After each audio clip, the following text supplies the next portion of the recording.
It's a warm Friday night for football across the state of Minnesota, and tonight on CCX, Champlin Park hosts Osseo. Hello and welcome to week 4 of the high school football season. John Jacobson along with Joe Moline. Joe, both teams come in tonight 2-1. Osseo lost in week 1 to Maple Grove, bounced back with wins at home against White Bear Lake, and then Blaine. Champlin Park opened with 2 wins. They beat East Ridge and Anoka, but then lost last week, a game they had a lead in the fourth quarter. Lost at St. Michael Albertville. Yeah, that was a tough loss because that was a big game for St. Michael Albertville. It really was the Knight's first big game as a 6A school, and they took care of business. And Champlin Park is a team that they have big aspirations. You know, they think they're going to be in the Final Four come season end. They think they're going to be playing at the U.S. Bank Stadium, or at least they hope. So this is a team that has big championship aspirations, and they look, well, we get to see what kind of bounce back they have tonight. Champlin Park is coming off a season which they reached the Final Four in 6A, their first playoff appearance in a dozen years. For Osseo, 2-7 a year ago. Second year now for Ryan Stockhouse, already 2-1. A little easier adjustment, I think. It's across the board. Anytime you get a new coach, it's going to take a little bit of time. Now, second year of the program, and the improvements shown on the field the last 2 weeks after that first week loss to the Crimson. Yeah, last year, you know, a new program, new coach, also a little bit of a hangover from that championship season. But this is a team here now that, at least defensively, is taking care of business in a couple of games this year. Had a tough loss week 1, but those week 1 games are very tough, especially when it's a rivalry game like that. The bounce back, 2 nice victories. Now, we haven't seen their offense really explode yet this year, and they're playing against another tough defense here tonight. It should be a good one tonight. Week 4, Champlin Park hosting Osseo in high school football here on CCX. We will take time out. We'll come back and kick it off in just a moment.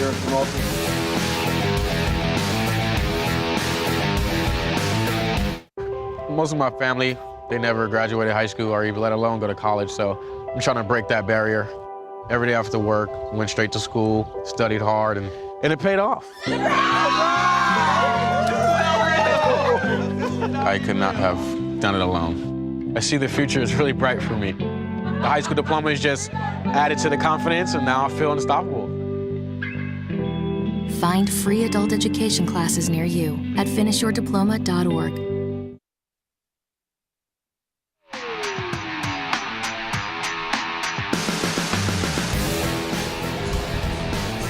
Welcome back to CCX Sports coverage of Metro North District football. Osseo and Champlin Park, both teams 2-1 coming into play tonight. John Jacobson and Joe Moline. On the sideline for tonight's telecast is Allie Arlt. Allie?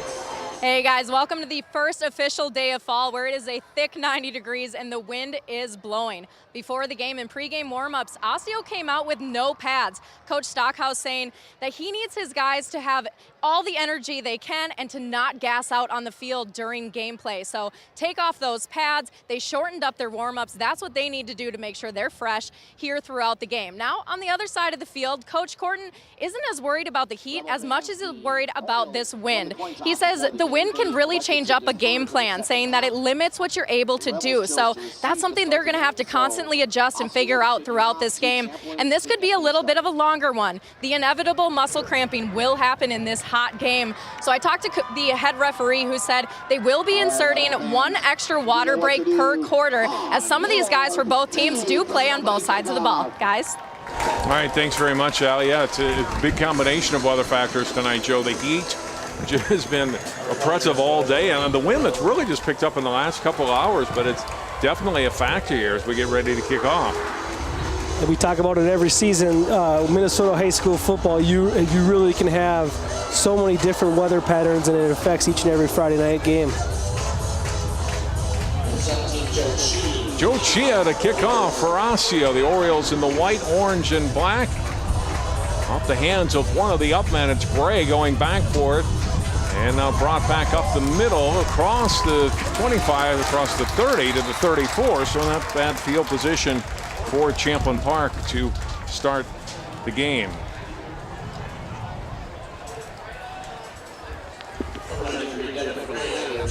Bennett Otto was expected to be the starting quarterback for Champlin Park this season, Joe, but he suffered a back injury in the offseason, did not take part in any of the summer workouts, still has not been able to play. And so Joey Folds is the starting quarterback. There's a look at Otto, whose timetable for return is still uncertain at this point. They'd hoped to have him back already, but It's Folds, who was a linebacker last year. That's settled in here at quarterback. And he'll throw on first down to Cal Hansen, who's been their top receiver this year. Gain of about 3 before he's wrapped up by Tyler Seelock at the Champlin Park 37. Nice play call on first down to open up. It's always nice to come out and give your quarterback a little bit of confidence by making a quick 3-step draw. Not a lot of reads in that play. Just throw the ball out there, hit a strike, and pick up a couple of yards. Folds likes to run, and he's not afraid of contact.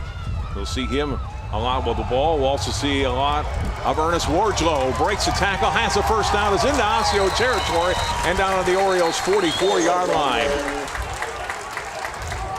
Well, you saw Wardlow, once he gets his first contact, he almost already has a first down. Nice little cut, do 2 nice cuts, and then breaking a couple of tackles and dragging a couple of tacklers with him for an extra 6 or 7 yards.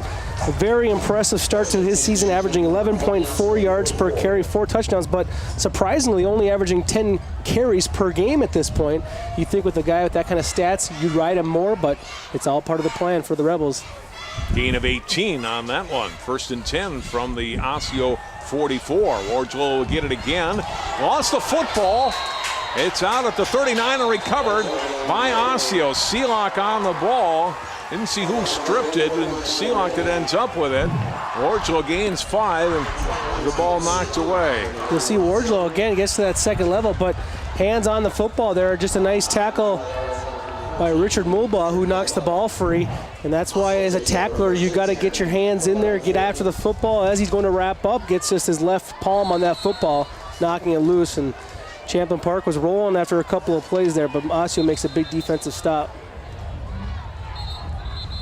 The mobile with the strip, Seelock the recovery. It's 1st down and 10 for the Osseo Orioles from their 40-yard line. Problem with one of the down markers on the far side with the delay is here. So Osseo re-huddle. The Rebels were going to be in good shape right there too. I mean, they were opening up nice holes in those first couple of runs of the game, cross midfield. A lot of momentum taken away in just one play. Gregory Arell under center, and Arell on first down, hands off to Dupree. And Reggie Dupree will gain 4 yards to the Osseo 44. Dupree's been the leading ground gaining for Osseo so far this season, and sets up a 2nd down and 6 for the orange and black. Dupree averaging 4.5 yards per carry through the first 2 games, 3 touchdowns in those first 2 games. This is one of the bigger offensive lines I've seen from Osseo in quite some time. A lot of size up front for the Orioles. 2nd down and 6, man in motion, and getting the carry is Seelock, but strung out well by Champlin Park, and he won't get back to the line of scrimmage. It's Hayden Carr who blows this play up. Take a look at number 50 here. Does not let Osseo get to the outside. What a great play. He doesn't finish the tackle, but he's the one that makes the play there as all the Rebels come and assist and finish that play off. Vinny Lamberty, number 49, junior linebacker, has been their top tackler this year. Gets credit for the tackle there. It's a loss of 1. Will set up 3rd down and 7 for Osseo.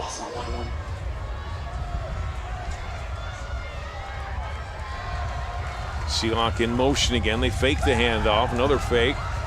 Arell throws high for Seelock, incomplete. Flag down in the backfield, the spot where you often see offensive holding. We'll see, and that is what it is. And Champlin Park has already declined it. See a couple of fakes right there, and there was some penetration up the middle. That's where you saw the holding come in, but that's just a missed throw right there. Now I know it wouldn't have stood for a first down, but that was a well-designed play. The right play was called, and the protection was seemingly pretty strong except for the hold. Chia will go back to punt here for Osseo.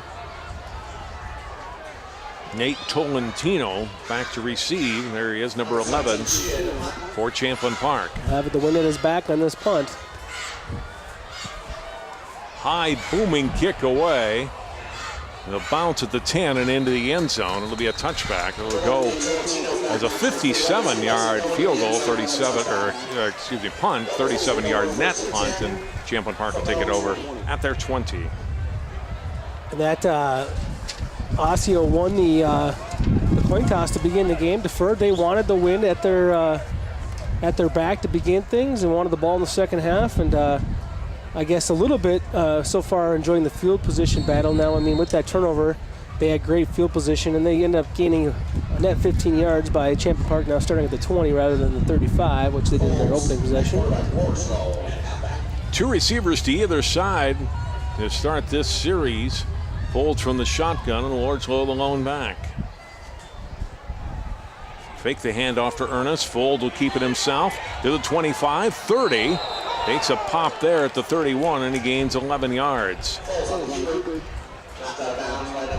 You see Folds finishing that run. I mean, he's a stocky quarterback. John telling me that he was a pretty good linebacker before he got asked to step up and be quarterback, and you can see it the way he finishes that run. He didn't just duck out of bounds like some quarterbacks might after they get the first down. He finished the run with a nice little hit there at the end. Second first down for Champlin Park. 1st and 10 from their 31. Second possession of the game. Wardlow trying to break out of a tackle, lost his helmet. Flag comes in. That might have something to do with his helmet coming off. Looks like we're going to have a possible face mask here on the Orioles. Look at the play again. As coming across and making the play was Deontay Miller, but he got a little too much face mask. It's interesting. He didn't really get the face mask as much as he pulled the top of the helmet off from the back side. It was a really good play up until that point. Of course, the head is protected, and they call it a face mask, but they really went after the back of the head there.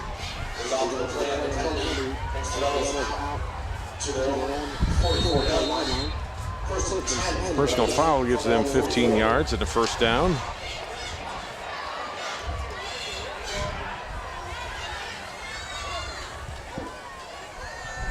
From the 44, it's Hansen in motion to the left. Folds one step and drops a pass off. It's a completion. Gone, the tight end, makes the catch out at the 50-yard line. That's a gain of 6. Gone at 6'3". They just send the receiver in motion, Hansen, that was on his side. Then they kind of dictate that there's going to be one-on-one coverage on the outside. Just a little hitch. Have a lot of confidence in your receiver. Throw it high. He catches it, makes the catch. It's a nice little 5-6 yard pickup. Second out and 4 from midfield. Give to Wardlow. It's got a hole up the middle. Has a first down down to the Osseo 42. Anthony Williams, one of the top defensive players in this district, and certainly for Osseo, number 11, makes the stop. It's a gain of 8. Right now, the offensive line for Champlin Park between the tackles winning the battles. They've just seemingly been able to move the ball at will. There's only been a little bit of penetration on the other side of the football, but so far right now the offensive line looking strong for the Rebels. From the 42 of Osseo. Holds, gives to Wardlow, and this time Osseo ready. Makes the stop on the left side of the offense. Right side of the defensive line. They come up and make the stop.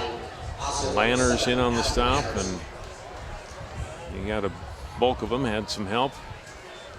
And a gain of just 1. That time Osseo did a good job coming up from the second level there and filling that outside as they try to kick it to the outside. 2nd and 9 from the 41. Folds, hands off. Wardlow, Lanners has him. Brings him down at the 38-yard line. Williams also in on the stop, along with Miller, Mulva in the area. Gain of a couple. It'll be 3rd down and a long 6 to go. Champlin Park comes out that time with 4 wide receivers, 3 to one side, and then they pull both their guard and their tackle to the left side there, try to get some lead blockers, but weren't able to open up much.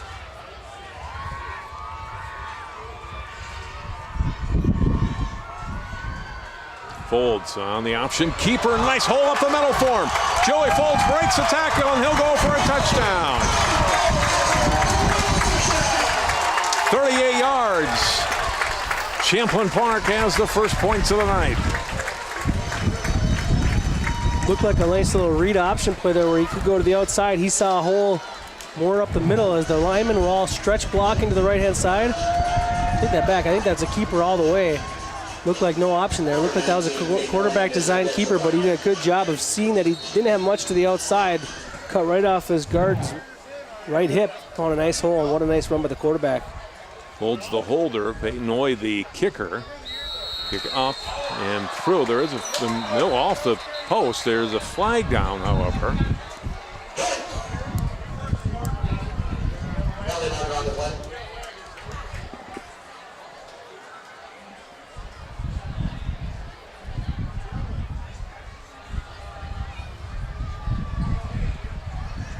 And offside, an Osseo break for Rebels. We'll get another shot at this extra point. I'm surprised Champlin Park doesn't think about trying to plug this in for 2, given the fact that it's down at the 1.5 yard line, but they'll try to take the what's supposed to be the easy one. This kick up, and it is through. And it's 7-0 Champlin Park. With 6:59 to play in the first quarter. Well, dominating drive by the Rebels. As we said, I mean, there was only one play that went for moderate yardage. They had one play that went for a positive 1 yard gain. Otherwise, every play was 3 yards or more. Their offensive line taking care of business up front, and the quarterback Folds just does a great job of getting north and south. As on that third down play, Osseo looked like they were kind of cheating a little bit to the outside. There was a nice hole up the middle, and Folds took it the distance. Shows that, you know, along with making a couple nice throws so far in this game, has the ability to run the football. So a nice start for them. Folds getting a little water on the sideline. Got his team out in front. Rebel fans, let's make some noise on your feet for the kickoff.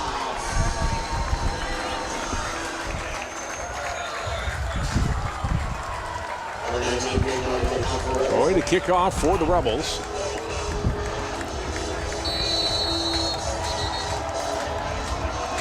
Officials timeout as they all blew offense. We can get a holder now. Matt Hill, one of the captains, will hold it here for Oy.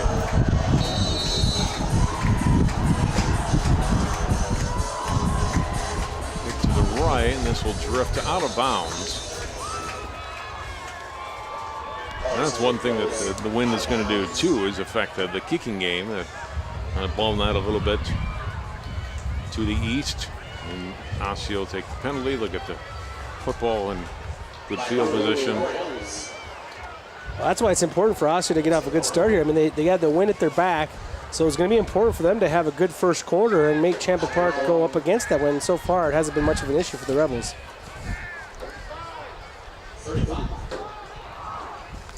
First and 10, Osseo from their 35 after the penalty. The Rebels have been dominating the first quarter of the season. They're outscoring their opponents 28-0 in the first quarter of the season so far. So they've been very good out the gate, each of their 3 games leading up to tonight. Arell will keep the ball on first down and 10. Yeah, and a good gain on first down going over the left side, picking up 6 yards. Tackle made by Blaze Foley along with Aiden Carr. That's what Osseo needed right there. A big pickup on first down, 6 yards. Now opens up that playbook here, second down and 4. Osseo just kind of grasping for some momentum here. First 6 minutes at all Champlin Park so far. Quick throw on second down and 4, completion and a first down. Damon Lingeson on the catch. And Lingeson has a nice gain, Joe. This one picks up 15 yards to the Champlin Park 49. So far, a great response out of Osseo, just bouncing right back. After giving up that touchdown, now they get 2 positive plays. Now here they are across midfield, win at their back, and the Orioles feel good about this possession. They're going to pick up a 10. Still good enough for the first down. Their first today. Back at the ground game, Dupree, who gains a yard to the 48. You see Osseo kind of faking that wide receiver end around. And what that's supposed to do is at least take up a linebacker or make someone think up there, but they just didn't get enough push off that offensive line. So when they ran that kind of delayed dive up the middle, it wasn't a hole there as Champlin Park was able to close things down up front in those A-gaps. Here's Dupree again, getting a little better hold, trying to spin out of a tackle there, but Foley got enough of them to bring him down. Still a good gainer on second down for Dupree and brings up 3rd and short. The Champlin Park did a little bit of a shift to the strong side there right before that play, but Osseo handled it really nice. All the guys winning their battle up front opened up a huge hole. Now nice, manageable, favorable 3rd down opportunity for the Orioles. Gain of 7, 3rd and 2.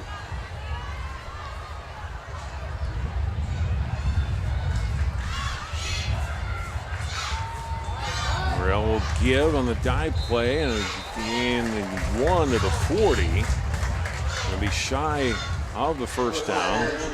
Plugged up in the middle, Todd Pop, the junior defensive lineman, number 57. Pop, one of the juniors on the field. He's been a difficult one to block so far. He's playing right now on the bottom side tackle on your screen. He's been a tough one to block. Watch him on 4th down. 4th down and 1. Now Morrell will come up.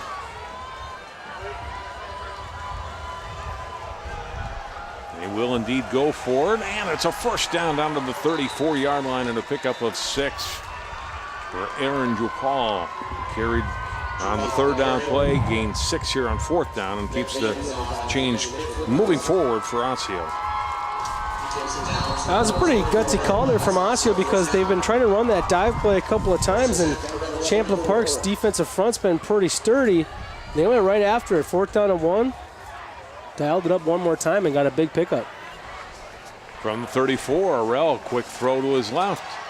And catch by Lingeson. He's inside the 30-yard line, down to the 26-yard line before he's brought down by Taj Turner, the senior safety.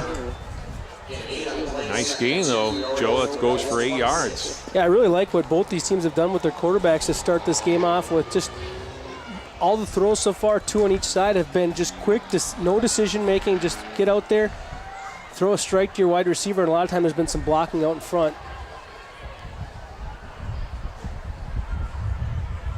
Second and 2. Morrell roll out, short pass, completion to Whitner. And he's got the ball down to the 22 and a first down for Osseo. Excuse me, that's Quaylen Nelson on the catch, number 86. On the grab, and he's got an Osseo first down. And sometimes that's the strongest thing you can do as an offense. When you have a defense kind of beaten to the punch a little bit, sometimes a win in the battle at the front is misdirection, play action fake, and that was a great call right there. Osseo doing a great job right now, John, executing on those 3rd down and short, 4th down and short situations.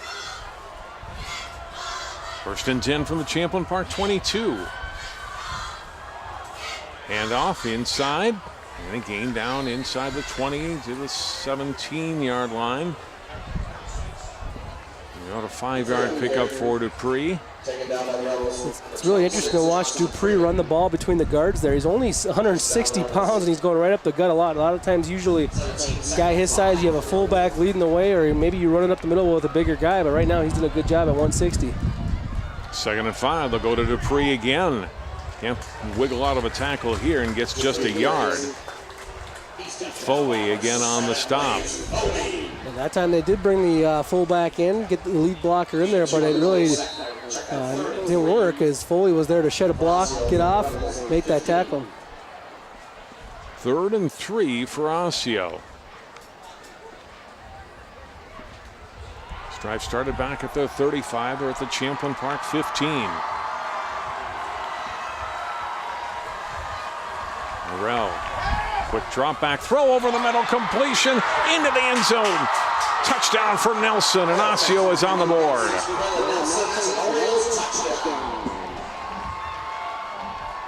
Pretty basic call right there. Nelson, just a 6', 390-pound big body in the middle, just runs a slant. He's going up against a safety that did not have the kind of size, but he also there was no engagement at the line of scrimmage. He was kind of able to run that slant nice and free across the middle and makes the catch for the first down and then a touchdown.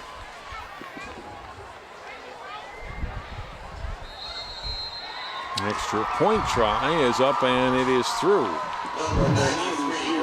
Take a look, good protection up front. We've talked about that execution, 3rd down, 4th down, and short. Osseo was tremendous on that drive. I mean, there wasn't a lot of huge plays right there. They kind of marched down and executed on short down and distance.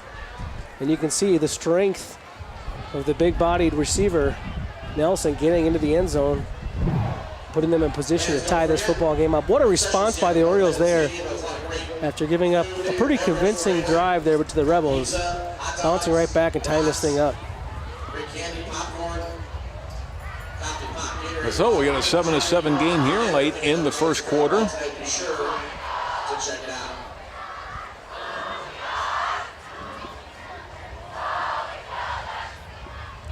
Interesting thing about both these football teams, you don't see too much of it lately, and it's they both run a four-man front defensive line. A lot of times now, teams have switched to get more athletes involved on defense. They run a three-man front, get a nose tackle and two D ends, and let a bunch of linebackers run around. Both these teams kind of trying to be strong up front and going with four-man defensive lines. One thing about that is when they go up against each other here, it's something they're probably pretty familiar with from what they see in practice.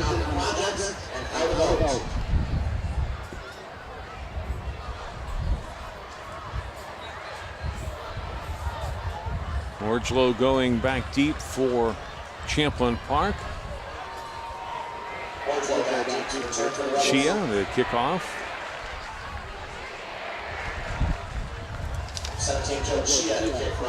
Ernesto Tablas that had the extra point for Osseo after the Nelson touchdown. Lingeson here is going to hold for Chia. Line drive kick over Warlow's head and through the end zone, touchback, and Champlin Park will start again from their 20-yard line, which is where they started their last series. Drove 80 yards for a score.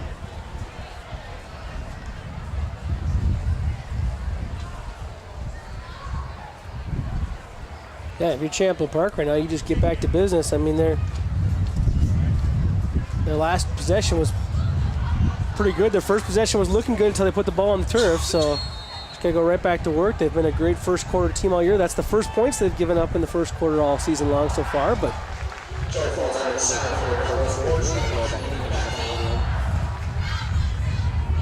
the Folds led the touchdown run in the last drive.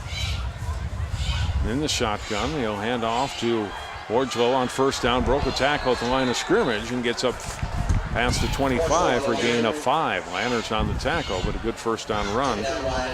Orgelow, it's his 7th run here of the first half. You know, Mike Horton said he's a guy we could have carried the ball 25 times. I don't know this early in the season on a night like tonight that we will, but he's certainly capable of carrying the load. Yep, and it looks like he just kind of feels like he's better off spreading the football around, but that's also kind of what the offense does itself. It's a read offense, so the ball is going to move around to different players.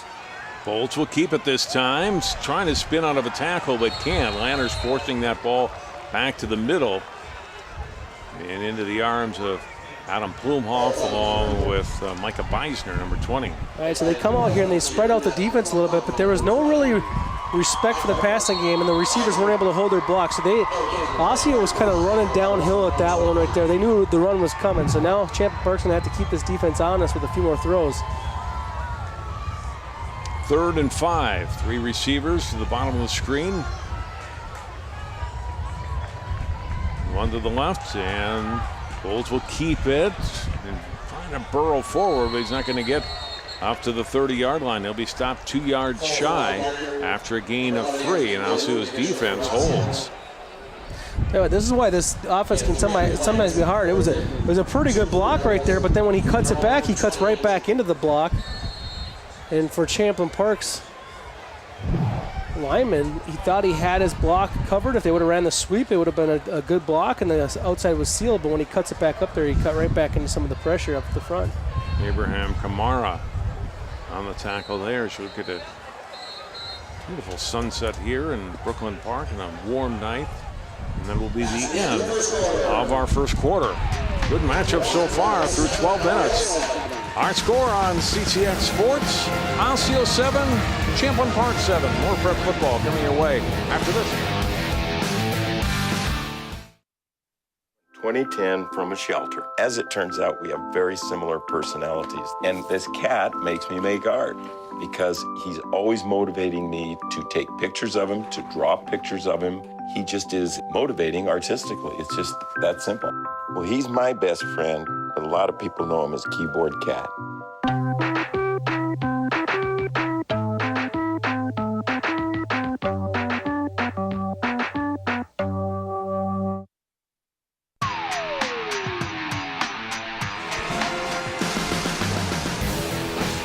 Sports Night here at Champlin Park. We'll get into more of that at halftime after the first quarter of our football game tonight. Metro North District matchup, 7-7. Osseo and Champlin Park. Osseo. Oh, there was a timeout, John, just by the way. So they wanted to keep him kicking to the win, so Osseo took a timeout. Yeah, it was a good timeout for Osseo. So my fault on the end of the quarter. Still 1 second left on the clock. Smart call by Osseo as well, as much as you don't need, as long as you don't need that timeout later on. But yeah, very good, smart call. High snap over the head of Boy. He's going to go down for a safety back in the end zone. Well, it's an even better timeout, Joe. You got to think. I mean, not something you think about as a long snapper, but you're snapping with the wind too, right? I mean, does that wind pick up the ball a little bit here? Let's take a look. I don't know. That ball got pretty high there, and that wind obviously is not going to help. Oh boy, what a game changer that was right there. Now it's the end of the quarter, John. Yes. Now it is 9-7 in favor of Osseo, officially at the end of the first quarter. We'll take another timeout. Back with more football from Champlin Park High School in just a moment.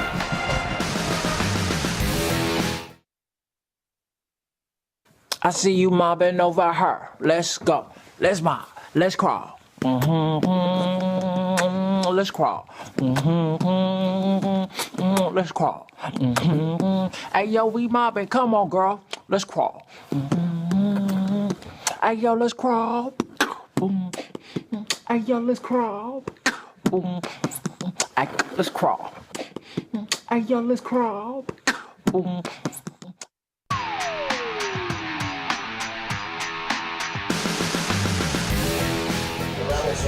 Camouflage night tonight for the Rebels fans here at Champlin Park High School. The team trailing right now 9-7 after the safety on the final play of the first quarter.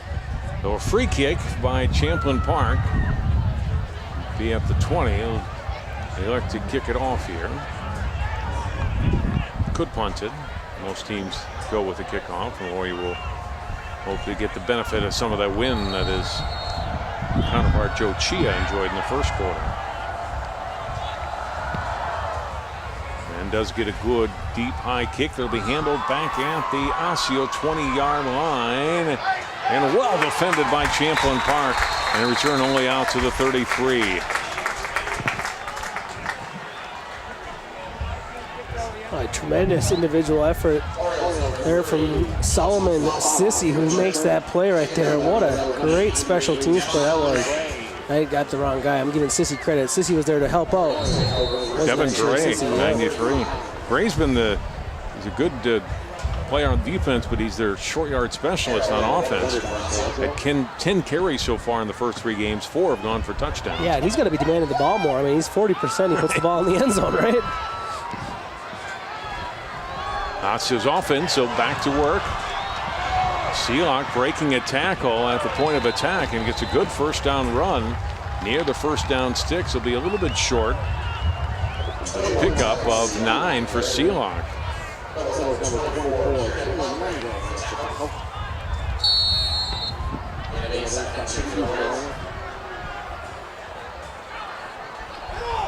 On second down and short, Dupree gets into the opening. He's got a first down into Champlin Park territory. He's down to the Rebels' 45-yard line. That's a pickup of 11. Osseo trying to go with pace now. No huddle offense. Back-to-back plays here. Catching Champlin Park. Sleep a little bit. Nice play call. Back-to-back plays. Turner on the tackle. First and 10. Arell's pass. A little bit behind his receiver, but the catch made. And a gain of 7 down to the 38-yard line. Grant Tardif on the reception.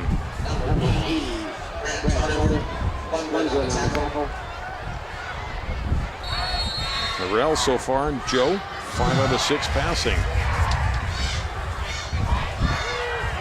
On second down and short. Right to the left. He just picked up his butt though. His hand was still down. Yep. And it's Dupree inside, and he's hit almost immediately and turned sideways. No gain on that play. Vincent Lamberty. That was interesting right there. Osseo hurries up, gets up to the line like they're going to go hurry up, and then they kind of slow things down on second down, and then they don't snap the ball right away. Now third down, they're going to re-huddle up here, and let's see if they continue that short yardage execution that they showed in quarter number 1. 3rd and 2 from the Champlin Park 37. Arell will hand off to Dupree. He's got a first down. And he picks up 5 down to the 32-yard line.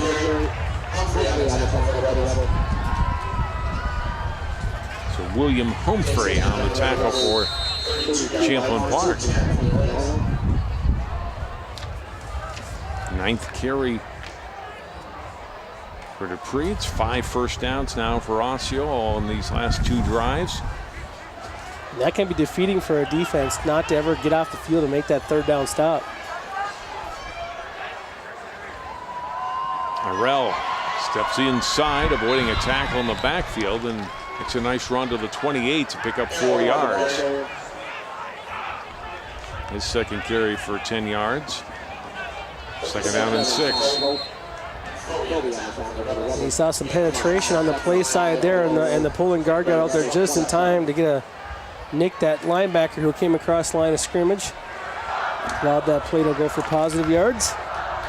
Now Osseo kind of slows things down a little bit.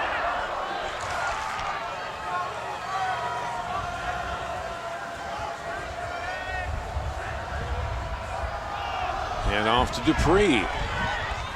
And he gets near the first down marker.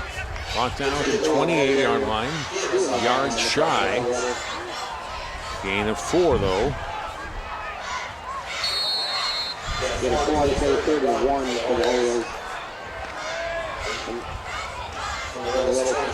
All at the 23-yard line of Champlin Park. Third down, less than a yard to go.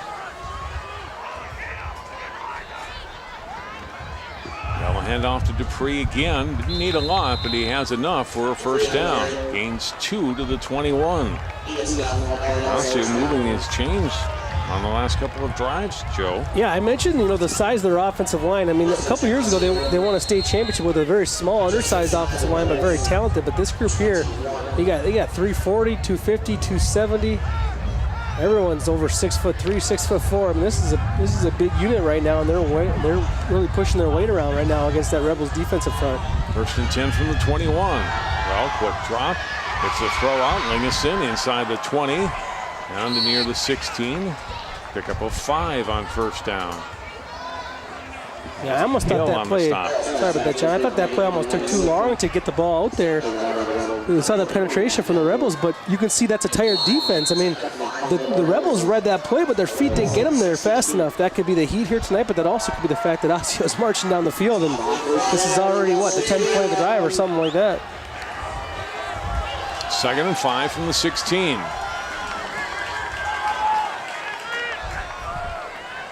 Well, fakes the handoff, throws back to the back of the end zone and incomplete. Hill, the defensive back, battling Tardif. And the ball sailed a little bit and out of play. Incomplete. It's 3rd and 5.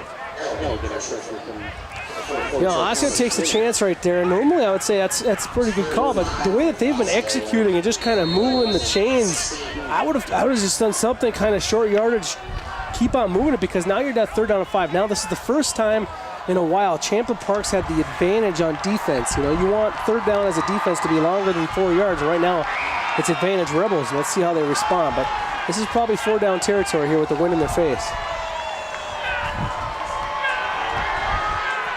Receiver coming around on the end around and can't quite get to the corner, although a pretty good game for Elijah Whitner before he's wrestled down at the 12. It'll be 4th and 1. Here's Whitner. Rebels able to string it out just enough there. That's an amazing effort right there from Blaze Fabi. He really strung that play out and rode a block all the way to the edge before he finally made that tackle. 4th and 1 for Osseo from the 12 of Champlin Park. And off Dupree, down the left side into the end zone. Touchdown Orioles. 12-yard touchdown run for Reggie Dupree. Hayden Carr got in the backfield and just couldn't finish the play. Carr disrupted the play but didn't have any help. He was the only one that kind of pushed his offensive lineman into the backfield. Otherwise, everyone else was pretty much blocked up. So his penetration wasn't enough to throw that off. And Dupree, what an outstanding first half he's having.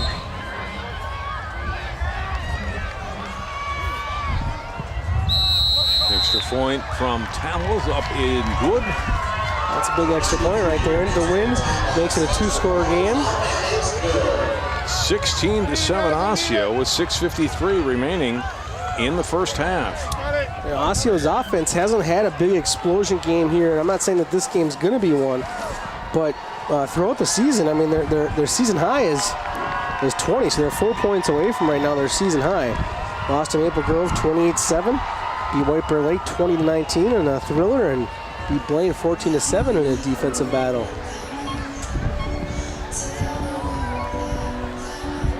Here they are playing against one of the better teams in the state and putting up some points. If you're Champlin Park, you got to be somewhat concerned, right? Because you came into this game pretty confident, but then last week gave up 15 points in the fourth quarter to St. Michael after leading that football game 21-16. Thomas Zimmer is a guy I know they missed on the defensive line, one of the better defensive players around. He got hurt a couple of weeks ago against Anoka, didn't play against St. Michael. Cleared to play tonight. Mike Horton wasn't certain whether or not he would play. We'll watch for number 44 on defense. Yeah, coach is pretty convinced that he is a game changer and sometimes can determine whether you win or lose. So having him on the field a few weeks from now is going to be more important than having him on the field here tonight. Short kick up the middle, handled by the Rebels and returned out across the 45 to the 47. And then perhaps they wanted to get a little deeper than that, but it was handed by Max Shellham, the senior tight end. Or was that Dylan Murphy? It was Murphy, and we brought it out to the 46. So great field position for the Rebels.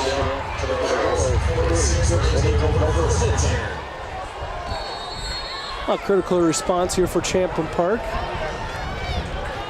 Now have to enjoy the advantage of having the wind at their back, and how will their play calling change now with the wind at their back here on this possession? You can see Coach Tom Van Boers and the rest of the defensive staff talking with the Rebels defenders out on the sideline, hoping to get a few minutes on the bench. Oh, it's a nice throw over the middle and out of the hands of Trey Carlson, who was wide open. And you see that, wind at their back. What do they do right off the bat? They go to the air. A great looking play. Fake a play that he ran earlier in the game successfully. It really sucked the middle out of that defense from Osseo because they thought they read a little short passing game situation there. Throw it across the middle. It's excellent play call. Just lacked the execution there on the catch. I don't know if it would have gone for 6, but it would have been a big gainer. Second down and 10. Champlin Park from their 46. They'll go to the ground, and Warlow on second end carries it 5 yards into Osseo territory. Warlow sets up a third down and 5 for Champlin Park. Nice push from the offensive line, and Warlow just hits that hole hard. North and south, gets up the middle.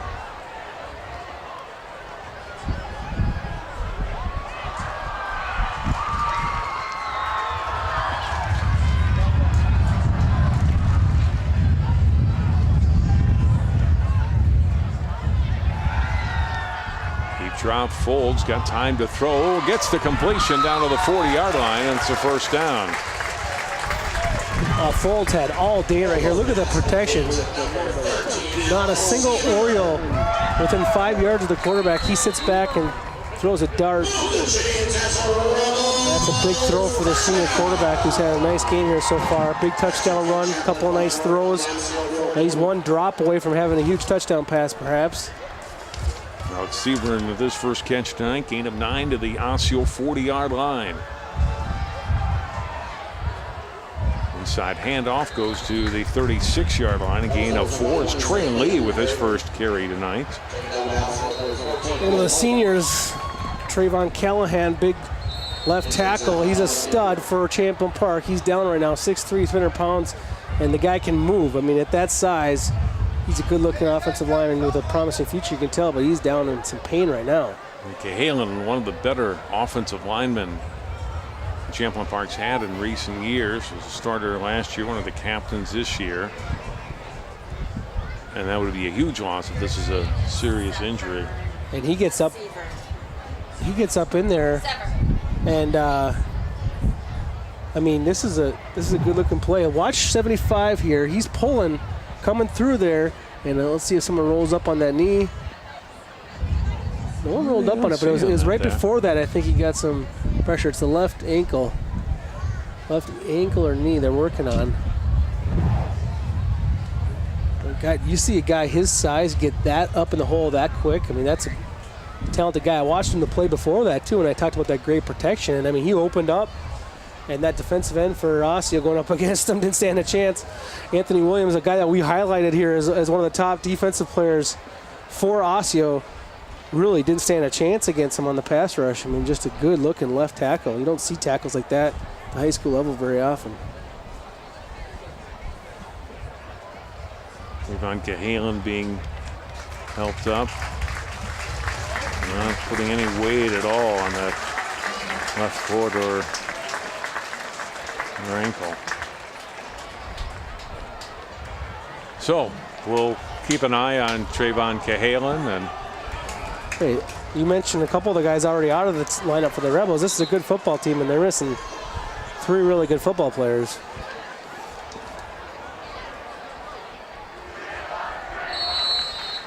Second down and 7.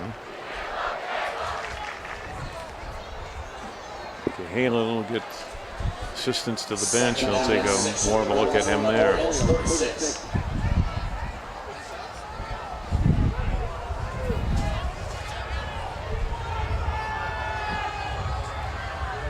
Folds, hand off. Not much room there. It'll be a loss even on the play. Making penetration, Zion Stewart. Stop Orgelo for no gain. Probably lost about half a yard there. And that penetration came right for Cahalan left. The new guy comes in, Todd Pop, and I mean, or excuse me, Seth Hogan comes in. He's 5'7", 155 pounds. I mean, you just lost 150 pounds and 8 inches of offensive lineman in one injury. Hansen in motion to the right. Folds. Step up. Throw. Gets to completion. And a first down. That time they rolled away from Anthony Williams, and Folds shows what kind of athlete he is. He knows he's going to take a hit at the end of this throw too, and he throws a strike, but then really takes a hit at the end, finishes the play. That's an impressive pickup there by the senior quarterback. Gone on the reception, his second catch tonight. Pickup of 12, 1st and 10 from the 24.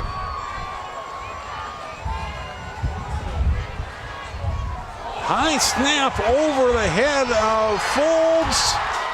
Osseo was on it. We end up with it. Sure looks like it. Anthony Williams with the football.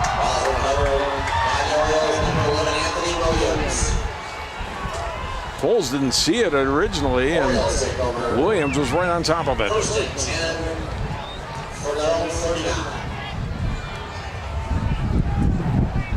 How about that? That tough snap there. Kane Sheasel, the center, just looked like it had a little bit of zip on it. It wasn't, too high or too low or anything like that. It just had some serious zip on it. Caught Folds a little bit off guard. It was high. And big break for the Orioles. 1st down and 10 from the 39. And a first down run of 6 yards to the 45. We're going to go down the sideline now. Allie Arlt standing by with a technology report a little bit, right? Yeah, right. And is that something you hear that often? Right behind me here. I saw them wheel out this TV before the game. I came over and I asked the coaching personnel, what's going on here? And they said, well, we have the ability to do, as of last year, they allowed this within the league, that they can have in-game video that shot from up top in the press box covering the game, and they can go back and show replays to the offense or the defense and break down what happened on the field. I asked the coaches, is this something that's really been beneficial to the team? And they said tremendously. Instead of just telling the guys what they're doing wrong or what they're doing right, we can show them and they can utilize that information and see exactly what they did to go out there and change it to perfection, which is something quite incredible. What do you guys think? Is this a pretty big advantage or what? Certainly, I would think as a defensive player, you get to see a little bit right on film. Remember the old like Polaroids used to do in the NFL a lot, and would come down from the press box and they'd fax down the things, and now they've got the screens right on the field at the pro level. I've not seen this at the high school level. Legal, but certainly kind of cutting edge for Champlin Park. Well, there's no more arguments. So if the guy's kicking your butt, they can come back and show you. Because sometimes I remember they used to tell you that, hey, he's kicking your butt, and you'd argue with him a little bit or disagree. But I mean, even the video, for the video being available to the coaches, I think is just as important as to the players. I mean, I think that's a huge advantage.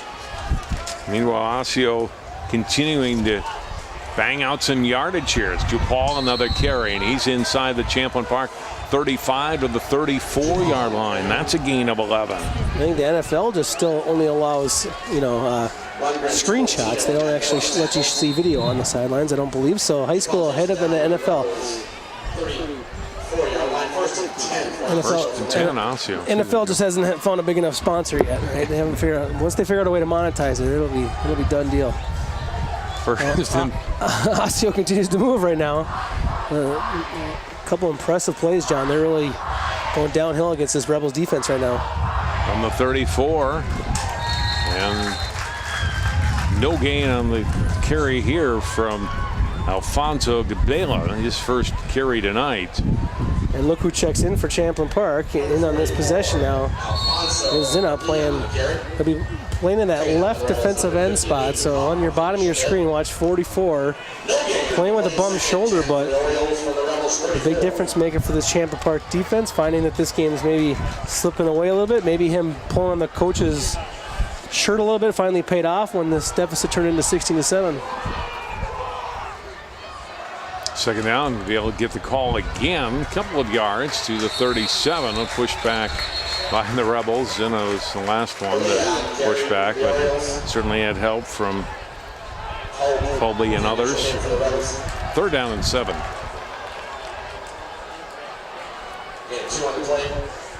Osseo's going to move backs in and out. They're not going to let any one guy get too tired. Dupree got a couple of plays off there. DePaul got a little rest, and they're going to keep guys moving in and out. 3rd and 7, Osseo from the 32.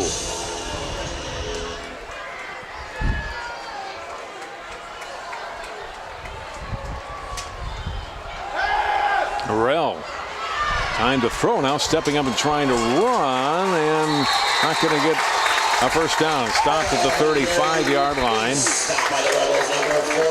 Well, this is a broken play here because this was a run. There was 2 linemen downfield, so either it was supposed to be a screen and there was no receiver over there, or it was supposed to be a run. But he had 2 linemen pull out to his left-hand side there and get downfield. That play just something went wrong there from a communication standpoint. That play never just got off the ground. Humphrey and Zina on the tackle. Osseo will take time out here and hear what they want to do here on 4th down with a loss in the play. Yeah, this is where in my opinion, where the game's at right now, you got a quarterback come in here, act like you're going to go for it and see if you can't pooch it down there. Even if you only gain 15, 20 yards, make Champlin Park get the ball inside their 20-yard line.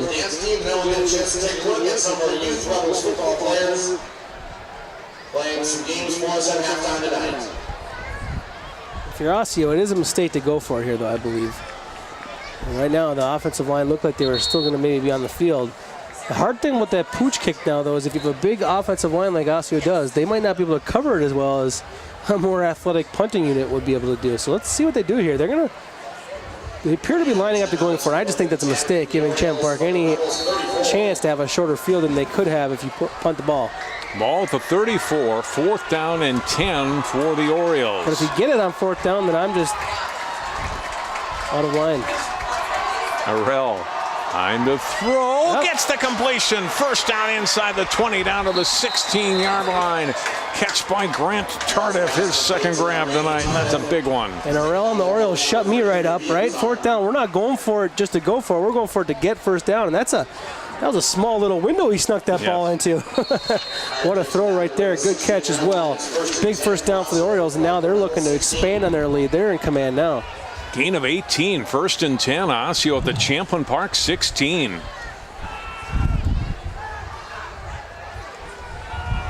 Hand it to Dupree. That was blown up and dropped for a loss.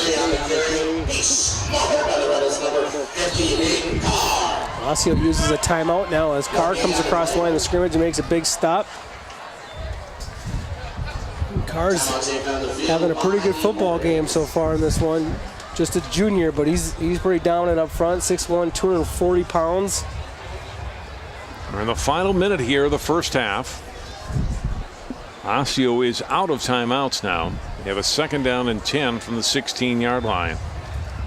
Well, we've seen Osseo, when they have a few moments with their coach, they'll come out with 2 or 3 plays called. So let's see, though. You're going to see Osseo come out here with multiple plays called. They'll be in hurry-up mode. And they've been successful when they've done that here tonight.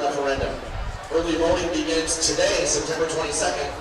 And you can get all your voting information at ainschools.us/fit for the future. Be sure to check Champlin Park scoring first. Osseo has come back with a couple of touchdowns and a safety in between, and driving again here late in the first half.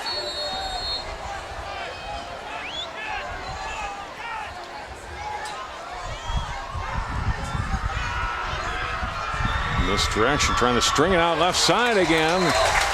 And guess who's there? Hayden Carr coming and making the tackle from behind on Whitner. It's the second play, the second time they've run this. The Whitner to the left side, and Carr blows it up. And it's 3rd down. Osseo's got to hurry up to the line on a loss of 3 at 3rd down and 13 now. Now to 20 seconds to go. Arell will spike it, and now you're left with 1 play and 4th down. And 20 seconds left. You wonder on a not so windy night if this wouldn't be a field goal opportunity, but I don't think there's any chance you're going to kick this thing up into the wind. So most likely you're going to see this ball. I'd say the good thing with it being on the left hash mark, it's going to allow the quarterback to roll out to his right, or Arell will be more comfortable, and then he can kind of launch it into the end zone. The other thing I think we've seen them do is try to isolate one guy one-on-one. And you can do that, and that's what they might be doing here on the short side of the field, on the bottom side of your screen. It looks like they're going to not get one-on-one, though. Arell's got some time. Now will pop out to his right. Throws to the end zone and incomplete. Tolentino on the coverage. And incomplete. And that Hill also back in the end zone. That was that Hill actually on the coverage. Yeah, Hill, and they're trying to go to the big receiver down there, Joe Chia. And it was Hill that was right on. He thought it should have been offensive pass interference. It's not enough that he made a great play and had great coverage. He wanted the penalty as well. Hill was thinking an interception, but in that situation, Hill, you want to knock it down. Hill, a returning starter from last year, and what a great run Champlin Park made, getting all the way to the state semifinals. Exciting playoff wins over Eastridge and Rosemont, and came up short against Needham Prairie team I thought was going to win the state title, and then what do I know, the next week Tutino Grace beat them in the Prep Bowl. So final seconds here for Champlin Park. They're back inside their own 20. And Wardlow pops it outside the 30 to the 32-yard line. Champlin Park's going to use a timeout here. Smart play. I mean, I think if your line's going to do a good enough job there and give you some breathing room and pick up a first down, let's see what they can do. The Rebels 30 to the 31-yard line. Gain of 12. Timeout taken by the Rebels. Coming out of the timeout. Every once in a while, you have that one play call that you kind of want to try. You have to score in one play. What do you got? There's not a lot of plays, but usually in practice, you practice one of these a week. A desperation play, but I think it would be a good time to, there's a little bit of a risk to it, obviously, to throw a pick or fumble the football, but You never know what you can do. By the concessions. And during halftime tonight, we will be entertained by the Rebels cheer team, the Rebels dance team, and Rebels youth football program. I mean, first down and 10 from their 31.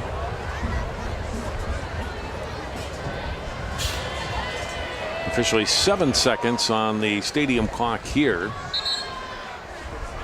Really, though, only time for one play. Yeah, it's a one-play situation.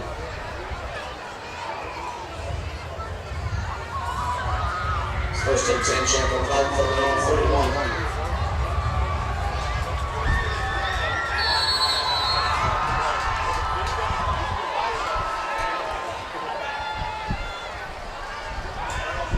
Folds, straight drop back, long throw left side, gets a completion to Carlson. Out of bounds at the 32 with 0.7 seconds left. That's the home field advantage right there. You got a clock operator that's willing to stop the clock. This is an Osseo. It's halftime. Carlson goes out of bounds. At the only 33. Williams hurts for Osseo, or perhaps just cramped here. He's cramping, and that's huge. I mean, okay, so I think Williams is okay, and that's good. But this is huge for Champlin Park. If he has to leave the game, he's the one person that's giving them all kinds of trouble right now with a left tackle missing and injured. He's been dominating the replacements, and he was right up in the face again if the quarterback folds on that throw. He nearly disrupted that whole play. So now on this play here, at least they'll have him out of the football game. That makes a big difference. It's going to at least give him an extra second.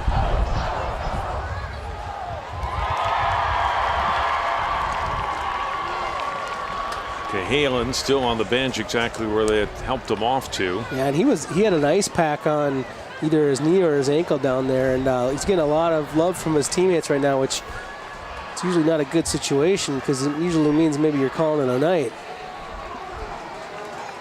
There he is, Trayvon, the left leg elevated. And he's got his shoe off. All right, here we go. Champlin Park, last play definitely of the half now, unless we get a defensive penalty. Hansen goes in motion from the Osseo 34. Folds, steps up, launching it toward the end zone. It is incomplete. Almost pulled down, but falls incomplete. In and out of the hands of Seagon. And it's fourth down, and it's halftime now. As you look at the play, and back defensively, breaking it up, Grant Tyus, and we go to halftime. That's a catch, except for Plumhoff at the very last second gets his hand in there. Wow, Plumhoff, what a play that was, coming over from the safety spot to make that play. And boy, was that game, that was amazing right there, John. It's Champlin Park, back 60, 70 yards, little to no time left, decides to take that time out after getting the first down after running the football. 16-7, Osseo leading Champlin Park. At halftime, I mentioned youth night. We're going to hear from both coaches here this evening at halftime, but the cheerleaders are out with the youth cheerleaders. Little leaders night tonight. They'll have youth dance and youth football following that.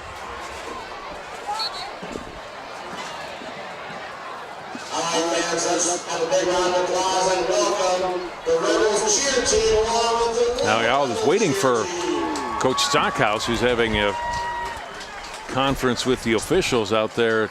Then, like, something late in the half, I don't think that was called, or perhaps not called, or perhaps maybe it was the clock.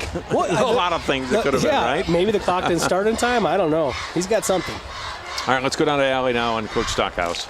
Coach, you could see it before the game in your team, and you even said it. These guys are fired up, and they really played like it in the first half. Yeah, we came ready to go. I walked into the locker room right before we came out, and I felt an energy that we haven't seen before. So it made me feel good, and we just talked about believing in each other and picking each other up when we were down. So far the guys have played. We got to clean some stuff up still. We got to put some more points on the board, but, it's a good team, so it's going to be a battle to the end. What about defensively? Holding these guys to just one touchdown by Joey Folds, really putting up a great defensive effort. Yeah, it's tough. We battled a couple injuries this week on our defense, and guys are stepping up. Now, like I said, it's scary when they're going with the win. They can take those shots, and we just got to be true to our keys and believe what we're seeing and just rally to the ball. Thanks for your time, Coach. Thank you. All right, thanks very much, Ali Arup, and to Ryan Stockhouse. We'll take a break. We'll come back with more halftime coverage of high school football tonight. Osseo 16, Champlin Park 7. More coverage here on CCX after this timeout.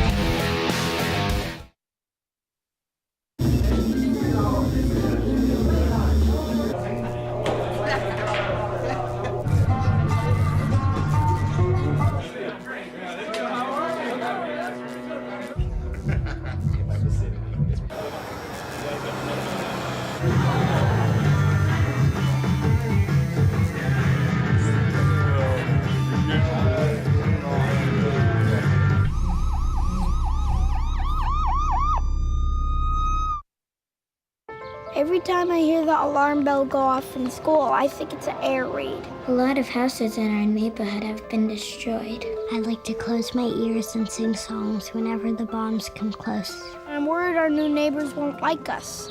But I know it's all gonna be worth it. I just want my family to be safe. But these are not my words. These are not my words. These are not my words.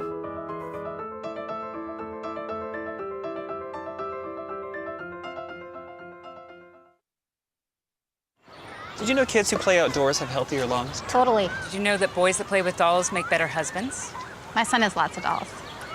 But did you know terry cloth diapers breathe better? I did. It's totally true. Oh, yeah. Did you guys know statistically friendly kids have more friends? Yeah. That's obvious. Did you know most people think they're using the right car seat for their kid, but they're not? Parents who really know it all know for sure that their child is in the right seat. Visit safercar.gov/the right seat to make sure your child is protected.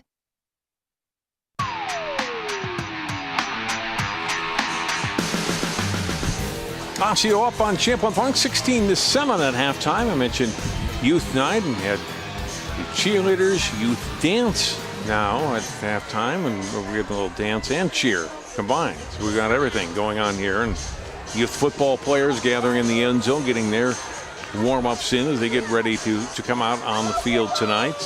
A great night for football. Not so much if you're a Rebels fan. The football players are getting ready to come out, but a nice night for football, and Osseo really controlling play in that second quarter and leading the home team Rebels here by a score of 16-7. A chance for these young ladies who had the opportunity to learn from the high school cheerleaders and dancers a little bit about what it takes and all the hours that they put in, and getting their chance to shine in front of friends and family out here on the field at halftime of a Friday night. Pretty fun to watch. We'll take another timeout. We'll come back with more of our halftime coverage here at Champlin Park. 16-7, Osseo leading the Rebels. We're back with more on CCX after this.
Your daughter just had her first breakup. Do you A, put yourself in her shoes? B, console her? Don't worry, sweetie. This is gonna happen a lot. Or C, find her a new boyfriend? Nice, single boys.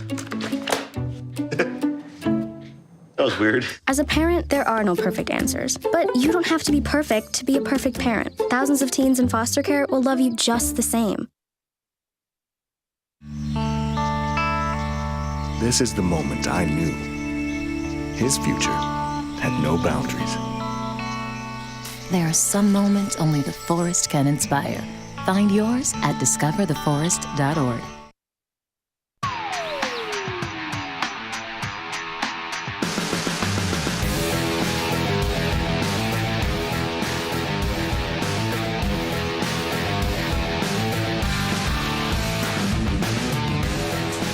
Halftime, Osseo up on Champlin Park, 16-7. We mentioned youth night tonight, and one of the parts of that is youth football night. These are all players in the Champlin-Dayton Athletic Association getting their chance to shine on the field, and some of them on the sideline now getting waiting their turn to get on the field for a few minutes here.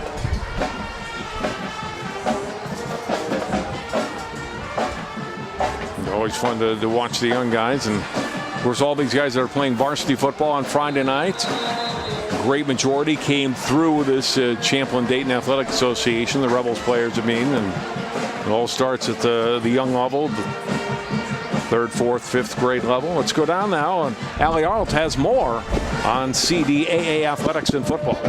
Yeah, thanks, John. I'm here with Cass Lundgren, who is the director of CDAA for 7 years. Cass, tell us a little bit about the importance of this program and some of these kids out here on the field tonight. Well, it's really neat. We feel like we have a neat program. We've been the largest heads-up program in the state for the past 5 years, and we have a tight connection with our high school. So you get the whole leadership and mentorship thing going on between the two programs. Talk about how important that's been, particularly to this youth football program overall. Well, I'd like to say that we're considered one of the better youth programs in the state, and I think by getting the high school coaches and players involved, they have high school mentors, and sure, they love the Vikings players and everything, but the high school players are just a lot more approachable. They're right there. Like tonight, they'll stop and sign autographs for all the kids here on youth night, and it's just really a neat experience, and it makes our youth strive to grow up to be former or future Rebels players. Now, it's no surprise that there are declining numbers in youth football. What has this program done to ensure a little bit more safety on that end? Yeah, so like I said, that we've been the biggest heads-up football program for the last 5 years in the state of Minnesota. And what that really does is it educates the coaches on concerns like concussions or even heat exhaustion and things like that. How do we make the game safer? It's also allows us to know about the most safe equipment in the game.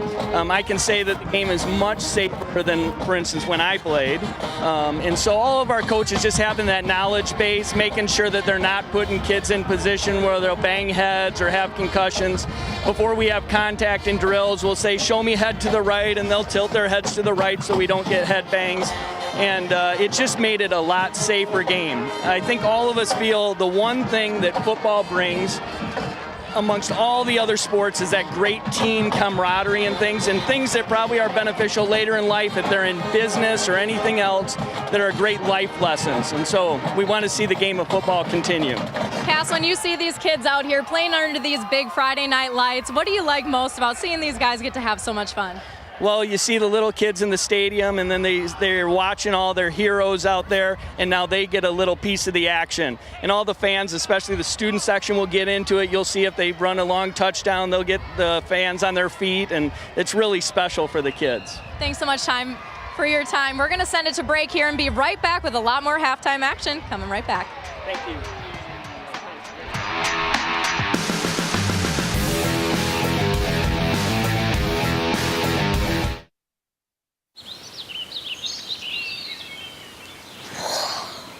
Oh, look, a redhead. Staring contest.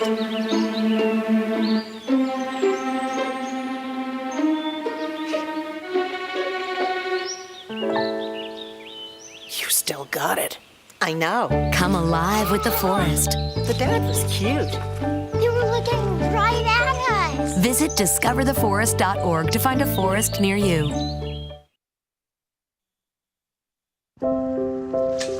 I want to eat apples and bananas. I need to eat apples and bananas. Why can't I eat? 1 in 5 children struggles with hunger in America. Support the Feeding America nationwide network of food banks to help provide meals to those in need. Join us at feedingamerica.org.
(16-7), Osseo up on Champlin Park. Halftime here tonight at Champlin Park High School. Joe Molina, let's take a look at some highlights from the opening half of play in this one. It's a tale of two quarters, I guess you could say, and in one way, the opening drive for Champlin Park looked like they were going to go in and get some points, but there's Wardlow. Forced fumble by Osseo defense, turned them away, but then they got the ball back in their next possession. Joey Folds goes 38 yards for a touchdown. The extra point by Peyton Oy, and they led 7-0 with 6:59 left in the first quarter. But then Osseo gets some things going, Joe, through the air and on the ground.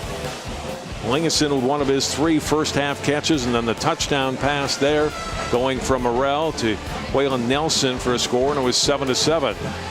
Folds unable after that touchdown run to get much going. And then on the last play of the first quarter, after Osseo had taken the timeout trying to take advantage of the win, the high snap over Oy's head. This goes for a safety, and it's 9-7 Orioles after 1. And Osseo's offense goes back to work. Reggie Dupree on this run. He had 14 carries for 57 yards in the first half. This one goes 12 yards for a touchdown. And with the extra point, is 16-7 in favor of Osseo. And another turnover for Champlin Park, and a high snap over Folds' head. Recovered by Anthony Williams. The last few seconds of the first half, Champlin Park almost put up points. A completion to Trey Carlson with 0.7 seconds to go. And then the last play of the half was a pass to the end zone that almost was completed, if not for a great defensive play by Osseo to break it up. Here's a look at the totals from the first half. Rushing yards about even, actually passing yards for that matter as well. So the total yards pretty close, Joe. The 2 turnovers certainly killed Champlin Park. The first one on that opening drive, when it looked like they were possibly going to go for points, although the ball was still at the 40-yard line, but they'd certainly opened up some holes. And the big one on the punt snap, and then the one that goes over Folds' head when they were in Osseo territory in the second quarter. Yeah, and then just the way that the game got managed a little bit. Champlin Park, somewhat runs out of time there to end the half as they were continuing to move down the field. So they got some yards there too. But the big thing is that safety plays a big difference in this ball game, and Osseo obviously capitalizing and taking 2 drives all the way into the end zone. Osseo looked like the better team in that second quarter. Now, did Champlin Park build on the momentum? You heard the interview with the coach from Osseo as they went off the field there a little bit, thinking that the win's going to play a big difference. So whoever's got the win at their back in the third quarter, they're going to have to see if they can make some hay, because the fourth quarter, it's going to be advantage other team. Joe, you remember your youth football days when you were this? I do. Little? I do, yeah. The thing about, we didn't have as many kids playing at the second, third, fourth grade level as they do now. So I was playing against sixth graders, but I was, I had the size to do it. But I had been watching 2 brothers play football my entire life, so I couldn't get out there fast enough. But yeah, it's a great job these volunteers do to get all these youth out here. I don't think I ever got the opportunity to play on a Friday night in front of this big crowd, though. That's pretty cool. And your son's a hockey player, though, right? Yeah, we do the hockey thing, and he plays flag football. We haven't got him on pads yet, I'm kind of taking some time with that one a little bit. Wait and see on that. Yeah. I know you're out there quite a bit. I see your son playing. I have a 7th grader that's playing in the Maple Grove Football Association. Loves undefeated too, right? They haven't lost in 2 years. His team was 9-0 last year. 4-0 this year. Some of the same kids, but a lot of different kids. And you got a whole bunch of kids there hoping that John Jacobson gets to call their action someday. Right, yeah. Jack would be the last shot if you can stick it out in football. We are at halftime, 16-7. Great night for these players out here as we go to break. We will hear from Coach Mike Corton before we start the second half of play. More prep football coming your way on CCX after this.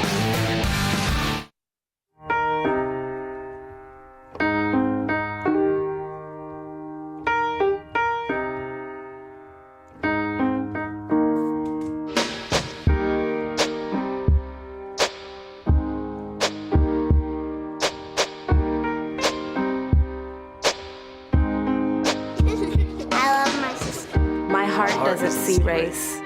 Love is love.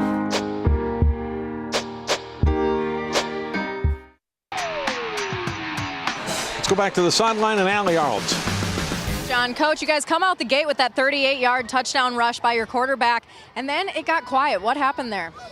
Well, when you turn the ball over and you make mistakes like that, we had 3 turnovers. We snapped the ball at the back of the end zone. Well, we into the end zone. And then we lost the other one on a quarterback center exchange. And then we fumbled the ball in the first one. So when you do those 3 things and they all add up to points, it's not going to be a good first half. You guys had a little bit of momentum going into half there. How do you guys kind of build on that and take this game in your control in the second? We take care of the football. If we take care of the football, we'll be fine. All right. Good luck, Coach. Thank you.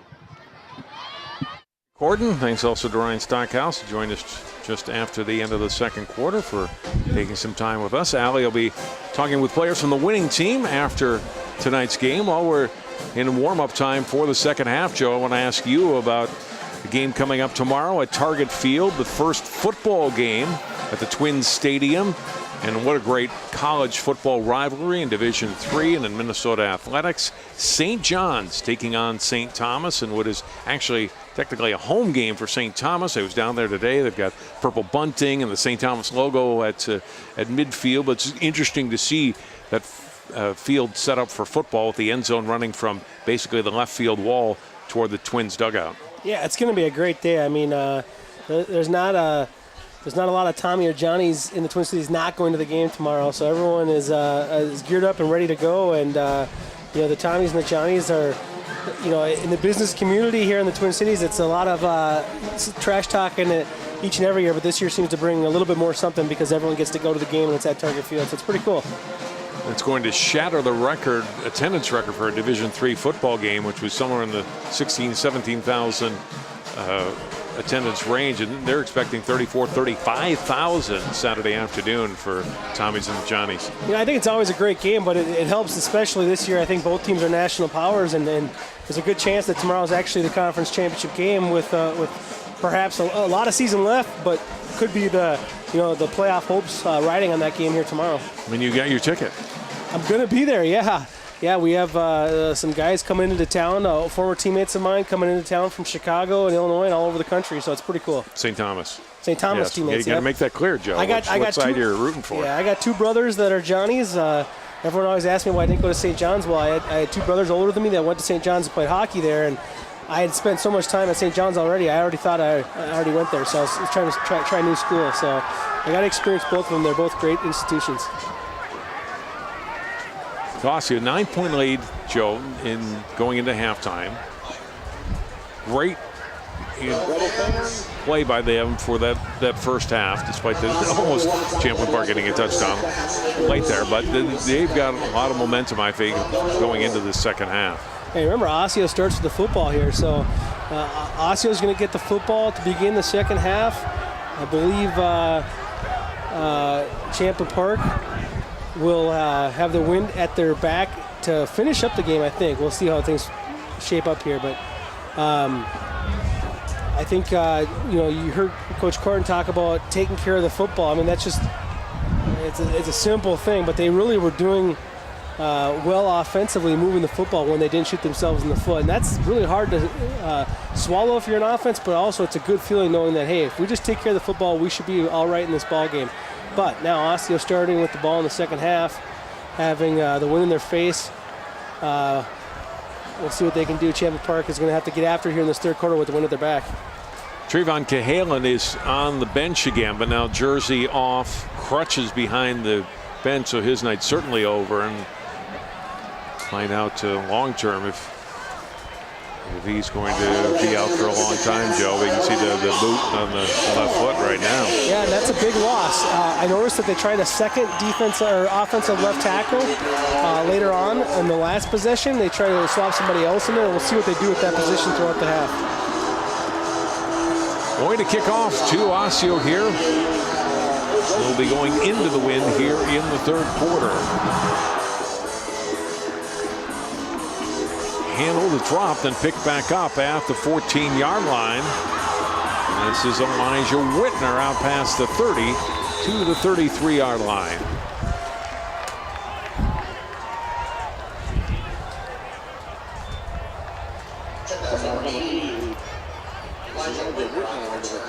Osseo, you saw the totals for them offensively in the first half. 104 rushing yards, 68 passing yards. Morrell 7 out of 11 passing. And a touchdown.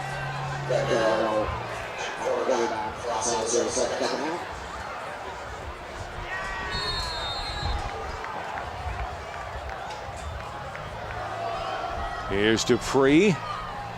And he'll only get a yard going around the left side. Very active tonight, as he has been much of the season. Hayden Carr makes the stop. A pickup of just 1 for Dupree. He's got 15 carries, 58 yards on the night.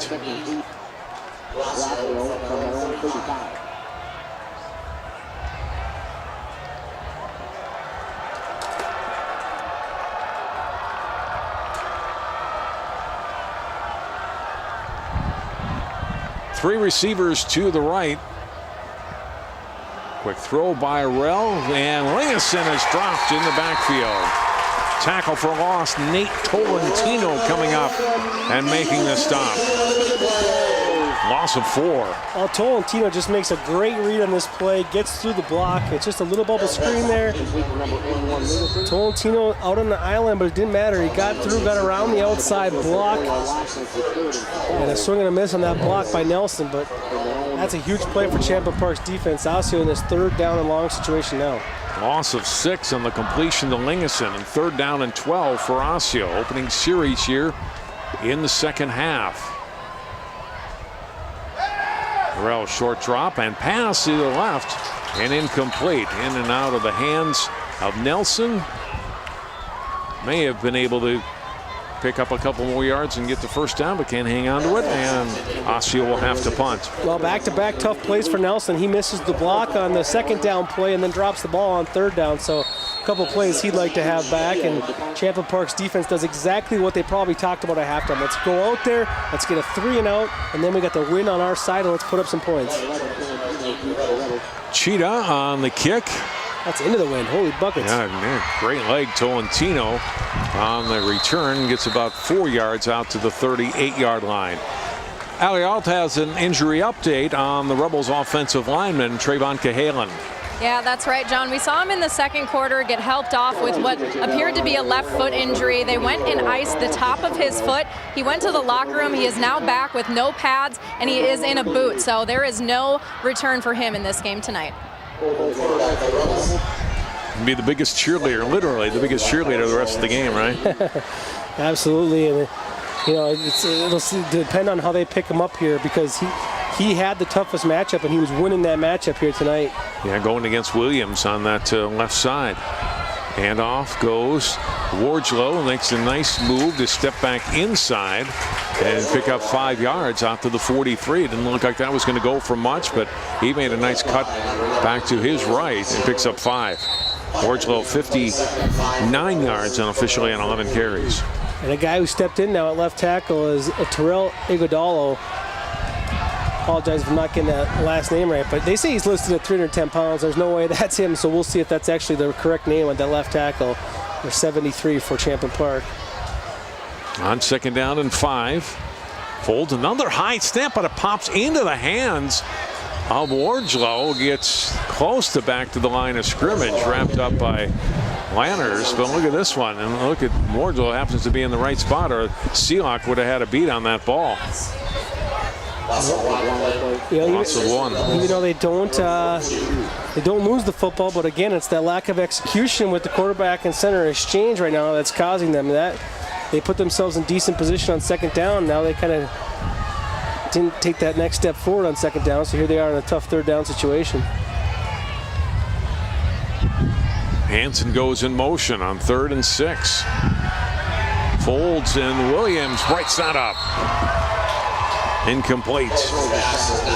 That's just Williams being too good. So they chip him and they try to run a screen in his direction. So it's intentional that he didn't get blocked there. But Foles is going to learn right there. He's going to pump fake, get him up in the air, and then throw the screen pass. He's going to learn. Some kids are just amazingly better athletes than you think. He thinks normally, hey, I just throw that ball right over the DN and we're off and running. What a great play by Williams. Boy back to kick for Champlin Park. Standing back at his 28-yard line. So 3 and out for each team. Start the third quarter.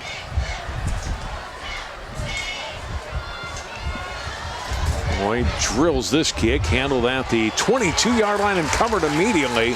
Champlin Park down the field in a hurry and able to make the tackle on Adam Plumhoff. That's extremely good kick coverage right there, because a lot of times when you're kicking with the wind, you kind of out-kick your coverage a little bit, and you kick it and you give that punch returner time to set up and return. That ball did not get that high in the air, but still the defense got down there, the punt coverage, and made a great job making that tackle near the 20.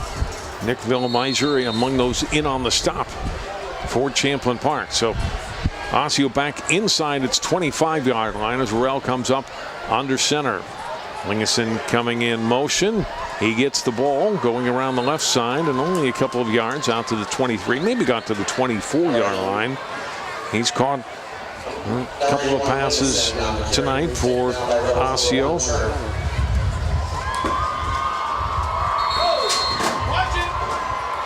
Four passes officially caught for Lingeson. It's his first carry tonight, and an inside give here out to the 26-yard line and a pickup of 2 by Dupree.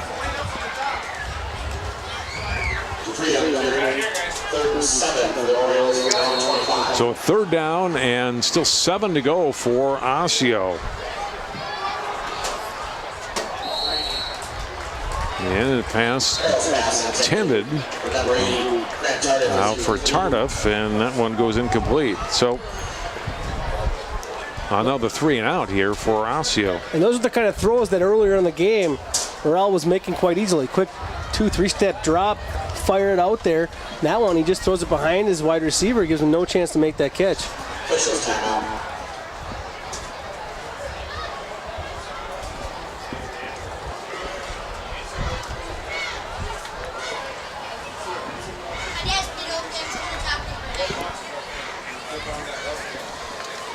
Delay on the field here.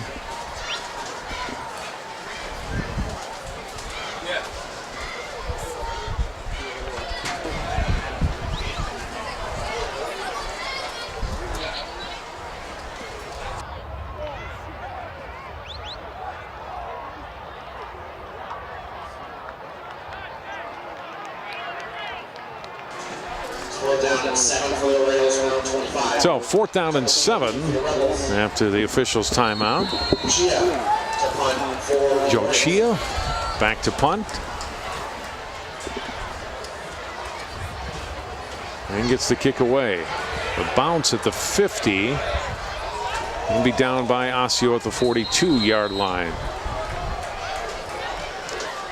We'll see what Champlin Park can do here without their top linemen out of the game. They have to make some adjustments, perhaps, but certainly have the capability, even without Cahalan, to move the football.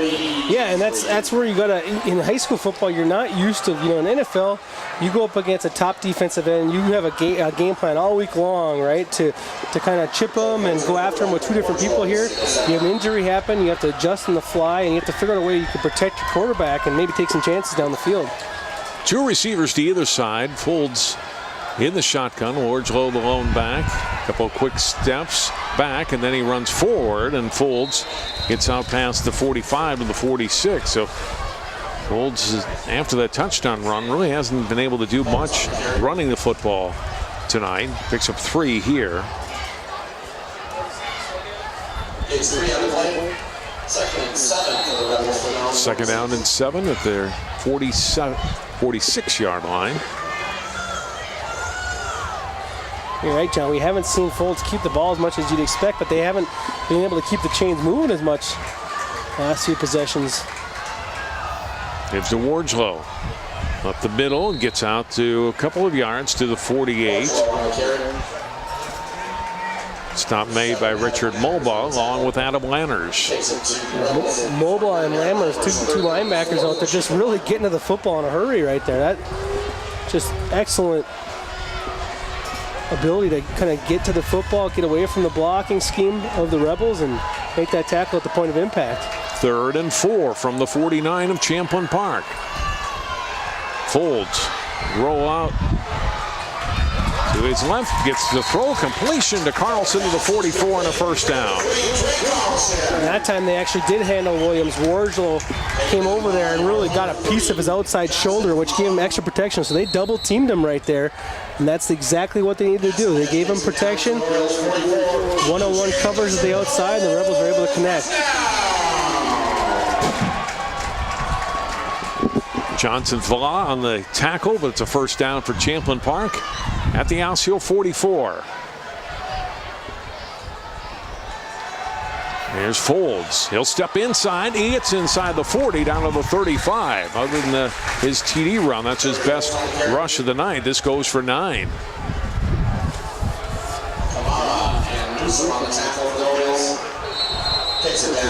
Big block on the outside from Sterling C. Out there at the right tackle. Excellent block on the outside, allowing that run to happen. Well, they gave him the full 10 on that, so it's a first down. Nice read by Folds. Looking left, now will step up, and he's going to go down. Officially a sack and loss of 2. Donzel Newsom gets the sack, but it's Williams that sends him underneath. Williams gets some pressure to the outside. Quarterback has to step up. Donzel finishes him off from that linebacker spot. Good read as a linebacker there. Not necessarily coming on a blitz, but when he saw he was in trouble, he went to go make that tackle. Loss of 1, second down and 11.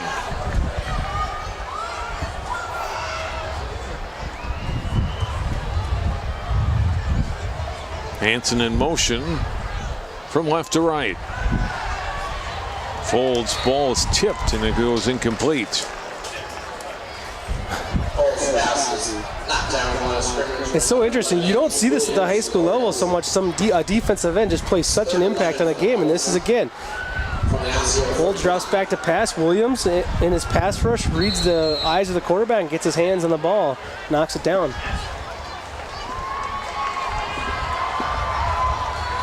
Third and 11 from the Osseo 35 for Champlin Park.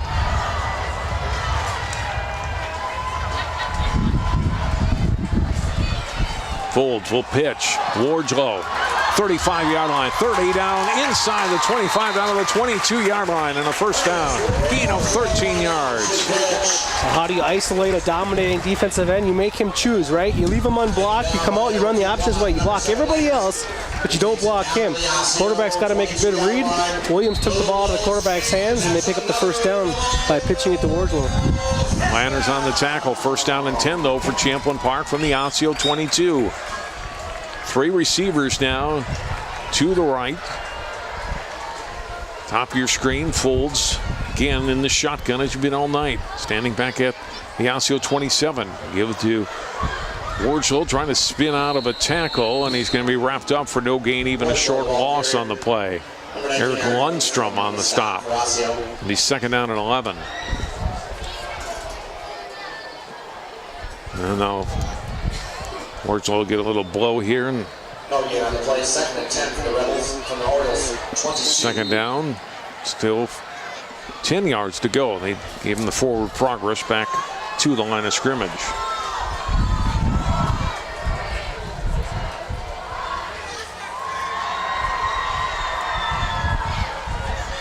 Lee is in the backfield. Folds, rolls out right, throws on the run, and incomplete. Trying to hit Carlson out there, and he couldn't hang on.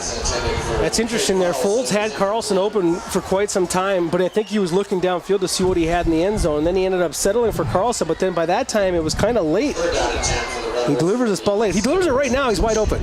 Just waited, and then it's a more difficult throw because his receiver was running out of grass over there, getting closer to the out-of-bound marker, and he had additional pressure coming in on him. So if he throws that right away, it's probably a first down. 3rd and 10 for Champlin Park. Again, Hansen in motion. Folds over the middle with the throw and incomplete. That's 2 tonight. Well, that was Jade Vang, the intended receiver. I don't know if that would have been 6, but he would have been down inside the 2. 4th and 10 for the Rebels. This one was Vang. Vang wasn't the one that dropped one earlier in the game. That was Carlson, but again, wide open receiver down the middle, and Folds just has not been able to cash in that ticket. He's made some good throws and hasn't been the beneficiary of the wide receiver making the catch. Now down 9, Champlin Park's going to go for it here on 4th down and 10 with 4:05 to play in the 3rd quarter.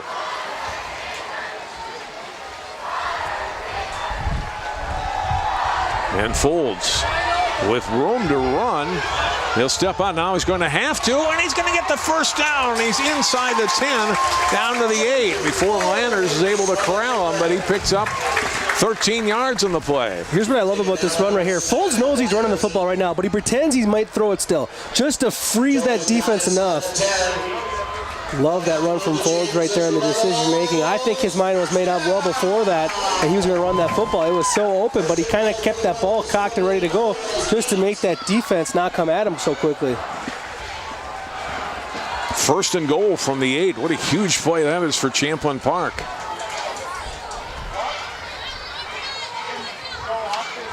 Back to Wardlow on the ground game. Breaks a tackle, and he's into the end zone. Touchdown, Champlin Park. 8 yards for the score.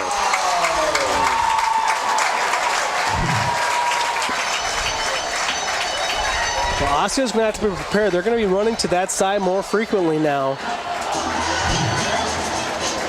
With the injury that's forced the right side to become their strong side, Osseo's going to have to try to adjust a little bit. And if I'm Osseo, I might even move Williams around a little bit. Mess with Champlin Park's offensive scheme. Oh, what a big touchdown drive that was for the Rebels. Boyan for the extra point. Boots it up and through. And it's a 2-point game. 16-14. And look at the touchdown again. Just offensive line continued to grind. Wardlow really did a good job of breaking that initial tackle. I'll tell you what, though, that's a good possession for Folds. I mean, a lot of good things have happened when he's kept the ball in his own hands and called his own number. He's made some good throws tonight. He actually should be having a better night than he actually is through the air. But that was a good possession and a necessary touchdown drive with a win at their back. Now, the question is, how deep can they kick it here? And how good can their defense play early on in this possession to see if they can get that ball back and get the ball and score a little bit more with that win at their back? I think they want to try to get this ball quickly, 3 and out.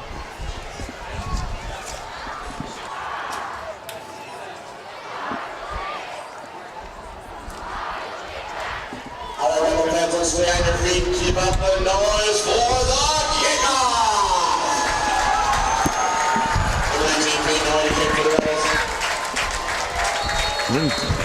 Joe, conversely, let's see what Osseo can do here. Now they answer after the Rebels get the big 4th down run by Folds and then the subsequent touchdown. This one through the end zone. They'll have to start back at their 20. Yeah, this is big for Osseo now. Even if they're not able to score here, you got to answer for momentum purposes, but also you can't just go 3 and out and kick this ball right back into the wind.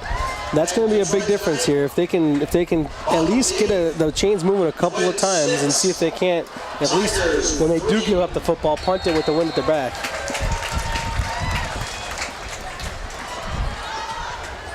All right, Gregory Arell and that Osseo offense back up to the line of scrimmage. We'll start on the ground game. This is Dupree. Breaks one tackle and then really takes a pop from Phobie and goes down at the 23. Lamberty and Phobie on that hit for the Rebels. You gotta love a linebacker with the first name Blaze, huh? Right. I mean, did he change his name once he became a linebacker, or was he born a Blaze?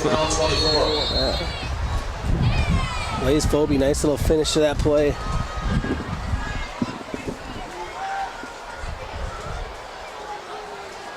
He gave him 4 to the 24. It's 2nd down and 6. Dupree trying to get wide, and he's dropped in the backfield for a loss. Vinny Lamberty with the tackle for loss. Nobody touched Lamberty, the junior linebacker, in this one. He just broke right through the line of scrimmage and made that tackle in the backfield. There was a flag on the play. We'll see what the call is here. Unless it's against Champlin Park, I think we're going to see 3rd down and long. Loss of 5 on the play. Even if it is a holding, I don't think you take it, right? You take the 3rd down and long. Don't give him an extra play.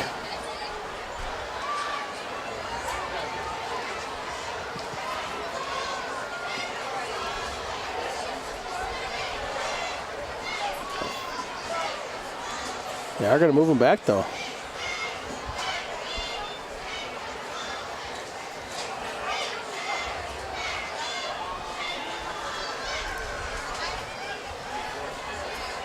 It looked like the preliminary signal was a personal foul, but I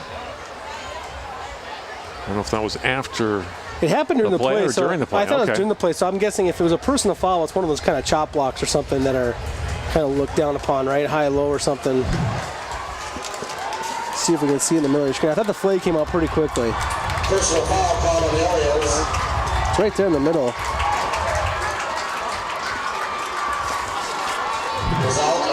We have not had a lot of penalties tonight, Joe, at all. That's just the 3rd penalty called and first one since the first quarter. So because it's a personal foul, you probably move him back because it's next year. You're moving back quite a bit. Now a 2nd and 20 for Osseo. Just inside their own 10-yard line, and a handoff inside, and that was red and blown up. And again, it's Lamberty on the stop. The 3 on the carry. He's hit right away by the Rebels, number 49, Lamberty. Champlin Park's got all the momentum on their side right now. Osseo just tried to get some positive yards there up the middle. Now they got an empty backfield here, so this is interesting. Let's see what they. And 3rd and 20. Terrell throws and incomplete. Trying to make the pick there was Villamizar. He was covering the bigger Joe Chia, but Villamizar kind of undercut the route and knocked it away. And Dupree was actually in the backfield there, ducked behind his huge offensive line, but nonetheless, they tried to throw the football there, but can't get much done. 3rd down and 19. Chia punting from his end zone. It's the kick away, and Tolentino is hit before he can make a play on it, and that's an easy penalty call against Osseo. Tolentino okay, but boy, you hate to see this when you're really not looking for the hit. You're trying to catch the ball, and you get drilled. At least it wasn't some head-to-head. No, you're right. Still a silly play. And now, how about the way things have turned here in the last 5 minutes? Yeah, Joe? you're going to see a real aggressive Champlin Park here, right? So 2 minutes left in the 3rd quarter, but they're going to be playing like it's 2 minutes left in the 4th quarter. They're going to try to score here in the next 2 minutes, I believe, or at least get it down, inside the 10 or 20. You're going to get after it a little bit. Use that wind to your advantage. Not only do you want the wind at your advantage in case you throw the football, but also it helps just with the extra point. I mean, now we've seen people kick the extra point into the wind, but no guarantee. Penalty on the Orioles. That's a 15-yard penalty. It's a 15-yarder. Holy buckets. That's a costly penalty. On Stockhouse. Making his case. That's a big penalty for Osseo. Oh, he just got another one for arguing with the refs. Stockhouse just got a penalty for unsportsmanlike or being on the field arguing. What they call the sideline warning, I think. I The first time, so they threw the flag, gave the warning. Yeah, I think this is going to be a warning right now. First down and 10, though, for Champlin Park. Ball at the 30-yard line of Osseo. They trail by 2, coming off a touchdown in a very short field here for the Rebels. Folds give, and it's a gain of 5, maybe 6 yards. Orangelo had the touchdown a minute ago, picks up 6 here. Face mask on top of it. When Osseo suddenly picking up penalties left and right. Yeah, and you know, I've only been to a couple games this year, but one thing I've seen is referees grabbing a hold of games right off the bat and just throwing their flags like crazy. If they think things are getting a little crazy down there, they haven't been holding back. And you've seen 3 flags on the field, 3 consecutive plays here. First and 10 from the 19.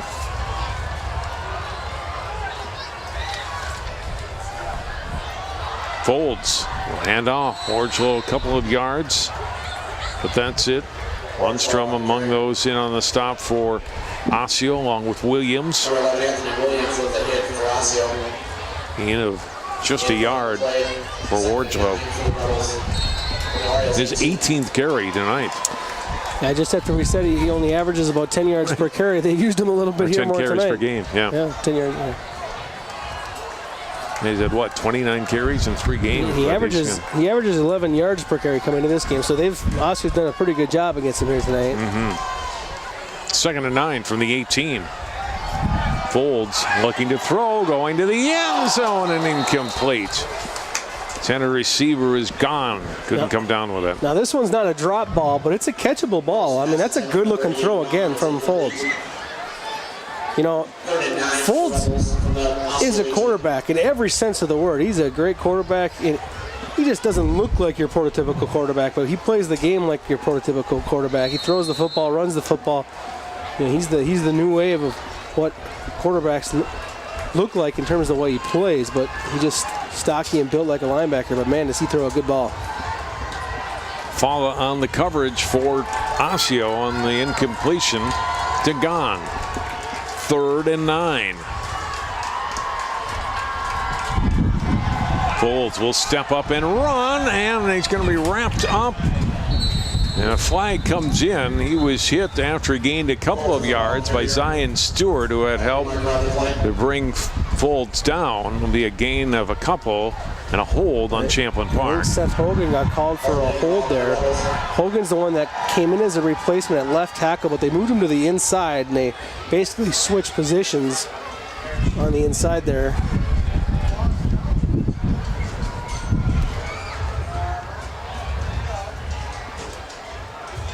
And rather than have Champlin Park have a 4th down, but somewhat manageable 7 yards, they're going to send it back on the penalty. Again, it's a spot foul, so it's only the 27, and not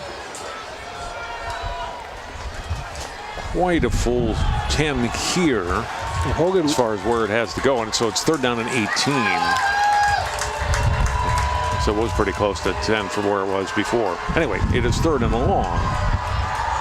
The Folds and the Rebels as he rolls out to his left. He'll put it up to the end zone. Touchdown. Cal Hansen didn't drop one. There is a flag down, and it's going to come back. You know, this is it's one of those plays where there was 2 separate holdings on this play, so the referee, I think, let one go and had to call the second one. You're going to see Folds roll to his left. Keep an eye on Williams, the defensive end for Osseo, number 11. He gets held a little bit by Schiesel. They didn't call that one. I think they ended up calling Hogan again right in the middle of the field. So you'll take a look. I think I saw 2. So watch 11. He's kind of getting grabbed right here. There's a hold there. And I think it was either a second holding that got called, or the referee just had a guilty conscience and eventually called it after he saw the touchdown, because that flag came late, John, but it was the right call. Yeah. They're now back to the 42. So this, in essence, goes as a 15-yard mark off from where the previous line of scrimmage was, and it is 3rd and a mile now for Champlin Park.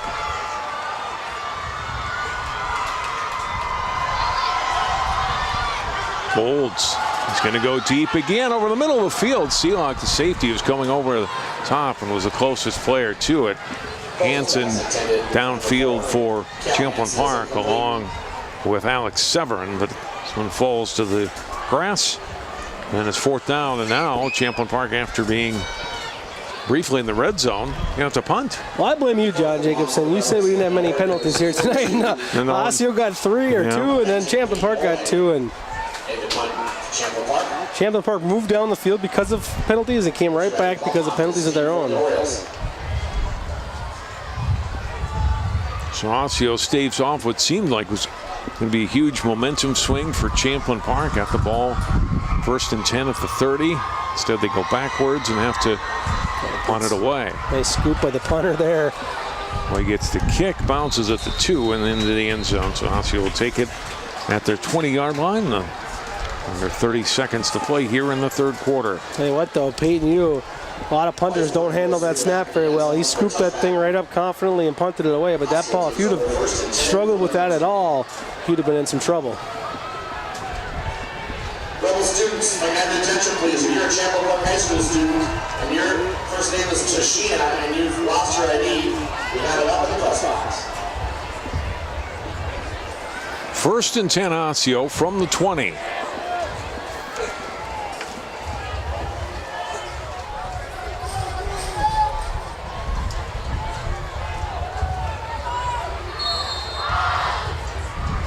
Morrell up under center. And a handoff to Dupree. Dupree out across the 25 to the 26-yard line. Taj Turner on the tackle. And a gain of 6. And Reggie Dupree on the Osseo offense, his 19th carry tonight.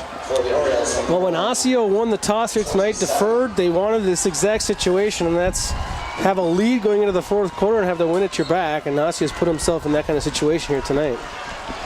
That is the end of the 3rd quarter, as we will step aside for a moment. It's Osseo 16, Champlin Park 14. More football from Champlin Park High School after this timeout. Hey, did you know 2.4 million loving cats and dogs in shelters and rescues need our help to find a home? Let's go to theshelterpetproject.org and meet a few who are in a shelter near you.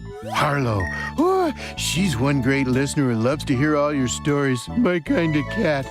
Cerulo is a sweet, goofy boy who's eager to please. Sounds just like another dog I know. So go to theshelterpetproject.org, search your local shelters and rescues, and go for a cuddle with your next best friend. Adopt.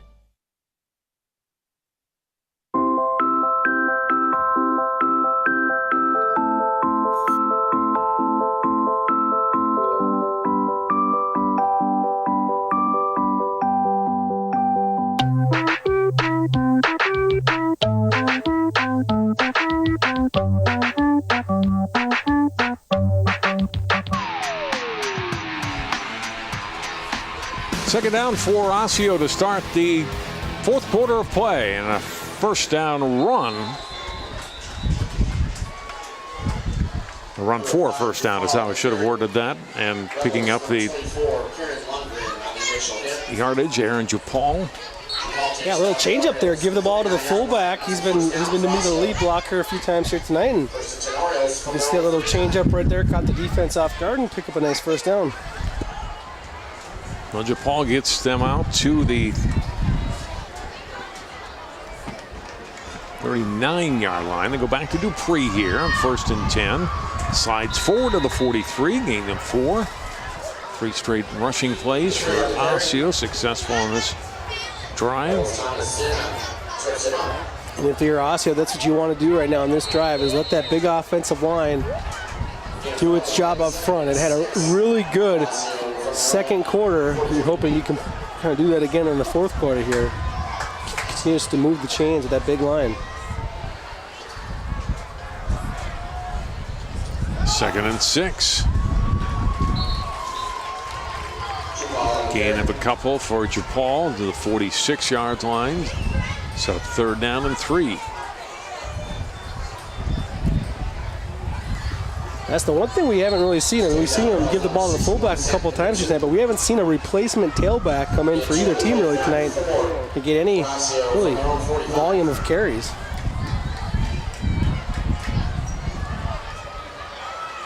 "46-yard line for Osseo. They have a 3rd and 3.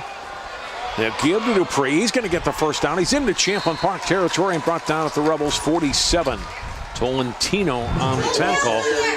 But a nice gain of 7 yards for Dupree. Dupree takes it into Rebels territory down the Champlin Park 46. Down to the Champlin Park 46-yard line. So first down for the Orioles. 1st and 10. Osseo from the Rebels 46. Dupree tonight, 21 carries, 83 yards. Burrell passing 8 out of 14 with a touchdown.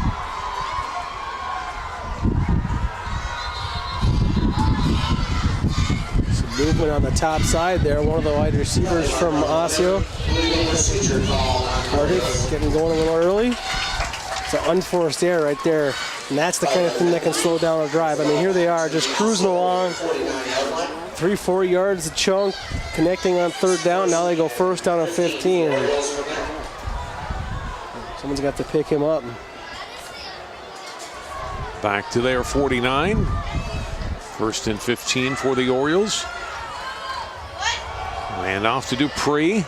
Slides inside the 45, down to the 44. Still going on his feet. Ball is out. Champlin Park says they have it. And it is Champlin Park football. The first Osseo turnover of the night. And it's Taj Turner that comes up with it.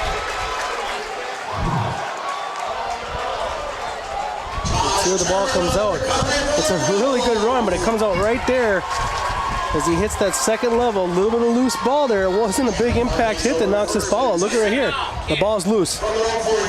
See how the ball was kind of, as he was running that football, the ball just had a little bit too much movement, and eventually they went after it when he got held up.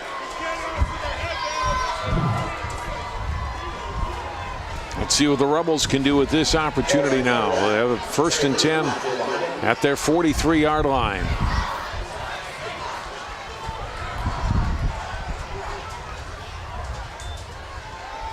Folds will hand it off to Lee. Not much for him on 1st down. Hit by Miller and Williams and Lanners. Names we've called a lot tonight. Absolutely. And it's 2nd and 9.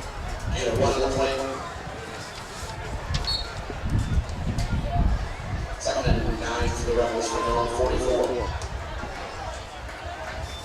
9 minutes, 20 seconds to go here in the 4th quarter. Champlin Park scored first. Osseo scored the next 16. Rebels got a touchdown in the 3rd quarter, and we sit at 16-14. Full throw out, feeling some pressure. Throws, and Carlson lays out and makes a nice catch on the football out the 48. Not a lot of yardage, but that looked like the Folds hadn't gotten rid of it. Would have been sacked, and Carlson makes a nice adjustment, lays out, and picks up 5. Look at the catch right there. Gets his hands out there, gets his hands underneath the football, make sure it doesn't touch the ground. And Lanners came untouched up to the middle from that middle linebacker spot for Osseo, and Folds got rid of that ball just in time. So 3rd down and 4 for Champlin Park. Folds wanting to throw, pressure up the middle, and down he goes. Richard Moba with the sack. And watch Williams blow up his guy. That freezes Folds. Look at Williams. Knocks over the defensive tackle. That makes Folds hesitate. And then once he hesitates, he gets cut from the backside. Again, just too much pressure. And just again, it just shows you how a player can take over a game defensively. That's what Williams has done a little bit. It reminds you of that unfortunate injury on the Rebels sideline. Boy, has that been a big difference maker in this game.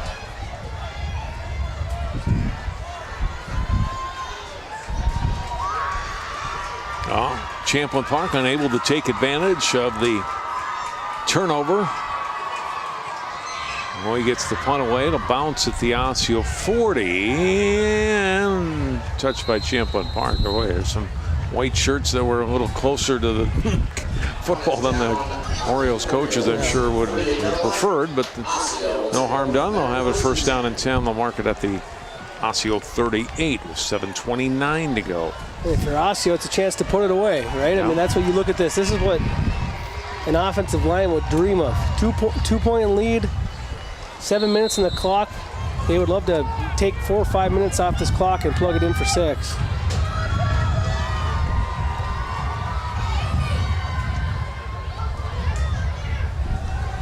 Rel, first down handoff, and not much for JaPaul here. He gets a yard at the 39 perhaps.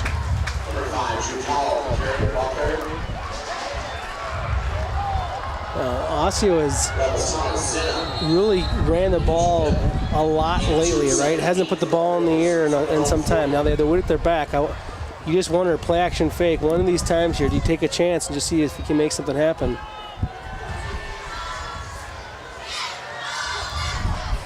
From the 40-yard line, Arell step up. And he'll keep it for a couple of yards. Only run the ball himself 4 times tonight. Zinna in on the tackle. A late flag comes out.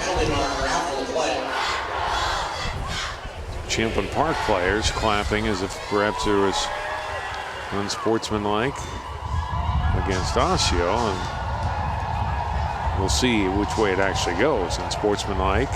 Yes, it is against Osseo. So I don't know what Burrell did something there at the end of the play. That's where the players were clapping. Let's see if we can pick up anything here.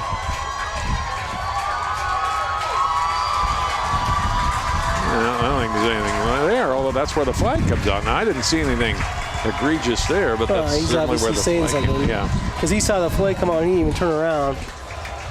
He said something to the ref or to the players after that tackle.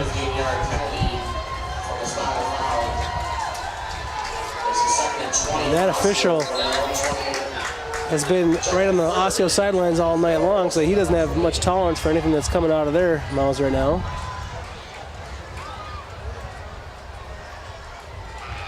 The play counts, so it's actually 3rd down now for Osseo. 3rd and 20.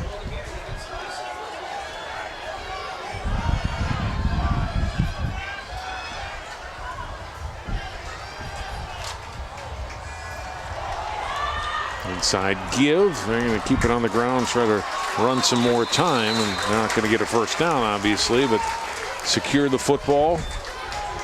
There's a few more seconds on off the clock on the give to Valier. And it's 4th down.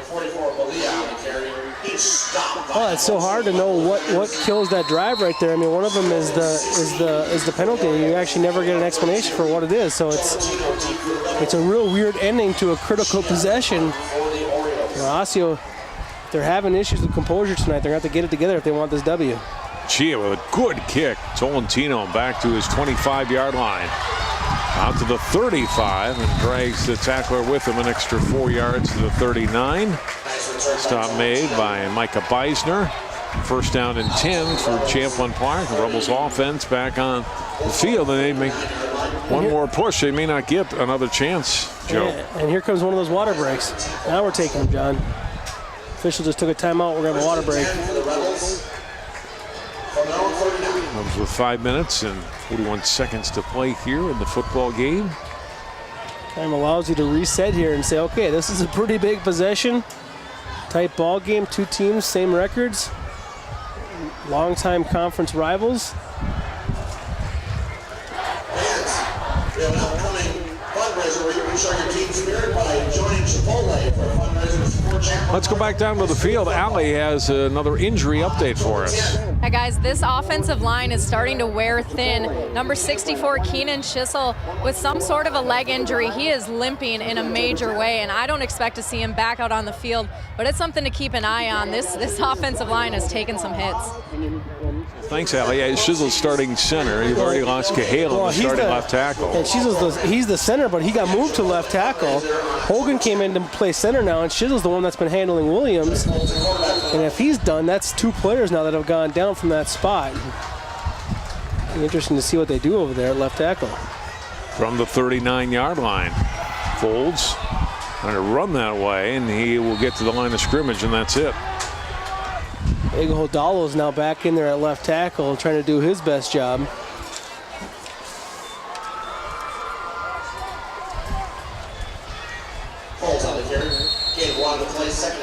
Second down and 9 to go for Champlin Park. Clock keeps ticking down toward 5 minutes to play now here in the fourth quarter.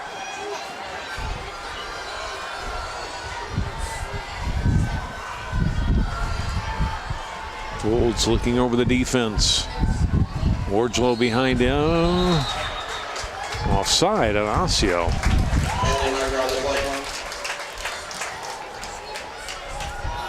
Offside call on the Orioles. A little bit jumpy up front there. Just had it almost looked like he had a great read, Zeon Stewart, but it actually was just a hair of a second too early. And that changes things quite a bit. Champlin Park now with a good situation here, second and short. Oh, the old trick.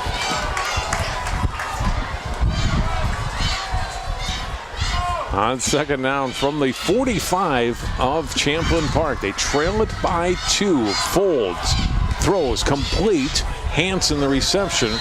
Wrapped up almost immediately. First down though. By Beisner, but yes, he does have enough for the first down. He got right to those sticks. That's what you tell your receivers. You know, if you got to find that first down marker, get there, plant yourself on that hitch, and a perfect throw again by Folds. Ball right at the 50-yard line.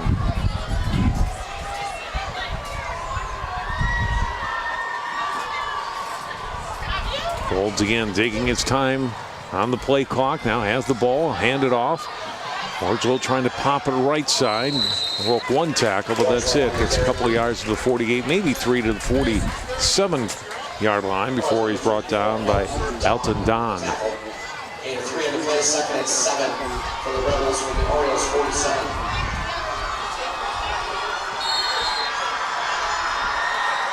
And Joe, we're inside of 4 minutes to go. Inside 4 minutes, and remember Champlin Park has to almost, unless they do a trap, they almost have to run to the right side. So Osseo has to learn that and adjust defensively of where they're going with the football.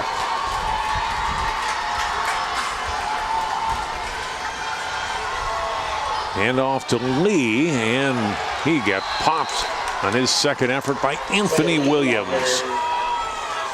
He is a beast, isn't he? He's causing a lot of problems. There's no question about that.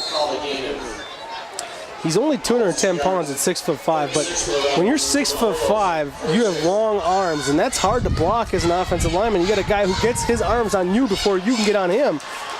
It's a real difficult thing. That's guys I used to always struggle blocking was always the guys with the longest arms and knew how to use them. Under 3 minutes to play on third down and 6. Folds, Williams coming in on him. The ball is caught and no gain. Osseo able to defend it well, and they keep the receiver in bounds. Look at it again, and Williams is right on top of Folds, is able to get rid of the pass to Warlow, but he's hit immediately by Beisner and finished off by Lanners, and no gain, and it's 4th and 6. And Champlin Park has no choice to go for it here, but to go for it with 2:25 and counting to go. This is a big play, no doubt.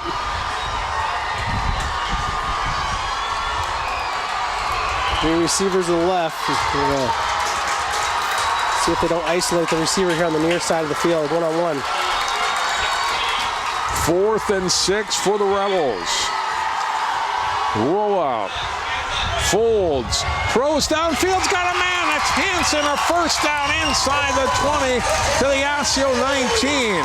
Well, completely blown coverage out there. It's just one-on-one with 3 different receivers. They double-team Williams.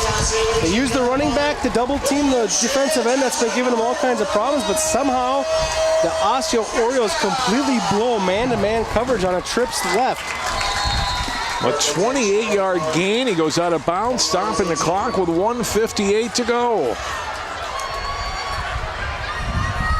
Hansen's been their top receiver this season. The second catch tonight. First one went for 3. This one 28, and keeps Champlin Park's hopes alive. They're in the red zone now. Under 2 minutes to play. Folds will keep trying to follow Wardlow, and guess who comes from behind the backside? Anthony Williams with the tackle. Number 11, Anthony Williams. No game on the play, 2nd and 10 for the Rebels. Outstanding play from the defensive end. Once he realizes they're not coming his way, just works his way down the line of scrimmage, makes the tackle from the backside. Hey, huge impact in this game. Down to 1.5 minutes to play. 2nd and 10. Holds. The roll out. He'll throw to the end zone to Hansen, and incomplete. Well, I tell you what, that's a great play by Mulba. He gets beat initially, but works his way back to play. And a lot of times when you get beat, you get desperate and you make contact. He doesn't. He gets back and tries to make a play on the football, make sure he doesn't hit him.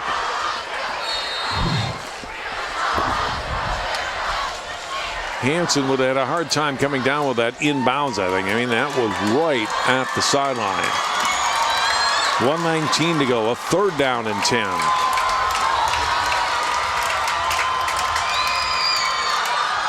And the delayed handoff, they go to Warlow up the middle to the 15-yard line. That's a good play call, though. Then you use the pass rush from the defensive end against him. But a good response there on the interior. Wendell Smith saw the draw coming. Made that tackle. That was a good play call by Champlin Park, trying to soften up the pass rush. And how much confidence do you have in the leg with the wind tonight, the way it is, kind of blowing around? The Peyton Oy wouldn't be a terribly long field goal. Right now it's about a 33-yarder, right? Yeah. I wonder if you don't try to keep the ball on the ground here. See if you can't get him on 4 or 5 yards in the ground. I mean, you might break it. I got to put the ball in 20's hands here, John. I got to tell you, I don't know. Some of your best plays have happened with your quarterback, too. He didn't get as many yards as I thought, Joe. Yeah, he only got a couple. It's like 4th and 8 here. It's a great deal to support the Rebels marching band. Be sure to check it out.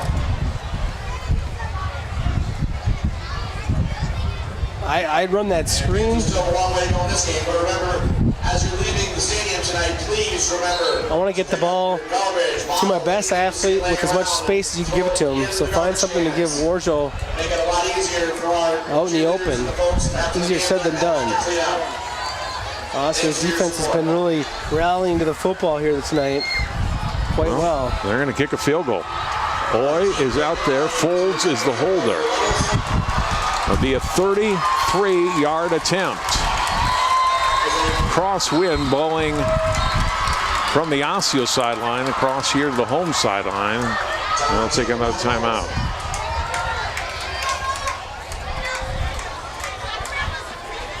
I just don't know if you have enough good 4th down and 8 plays the way that Osseo, for the most part, has been playing defense tonight. That you need to have that 8 plays. You get no shot at all. I hear you. And you know, these guys know their kicker too, right? They know what they're dealing with. Now snapping's been an issue tonight. It's one thing we got to keep an eye on too. They're working on it right now. They're actually working on the center exchange during this timeout.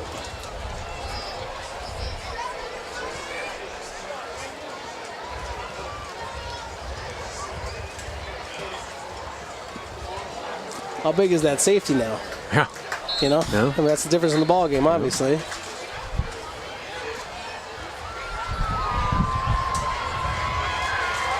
And then that came up kind of because of a timeout called by the coach, right? Kind of because the wind factor. All right, Oy back out.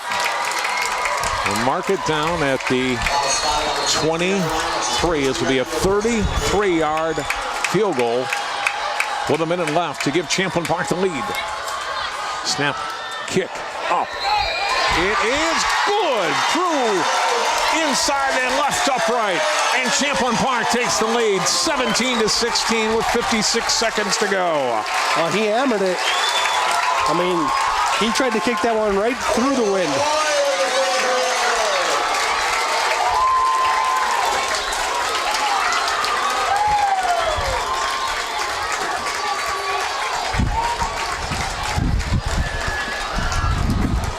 Osseo has not shown us a lot through the passing game. Look at Williams, gets to the outside. He has no chance at it. Well, that one was on a rope, man. That one was a great-looking kick. And you could see Coach Gordon has obviously seen him do a lot of that in practice because he had all the confidence in the world to sit up and try to kick that go-ahead field goal. Oh, he's like, yes, I got it.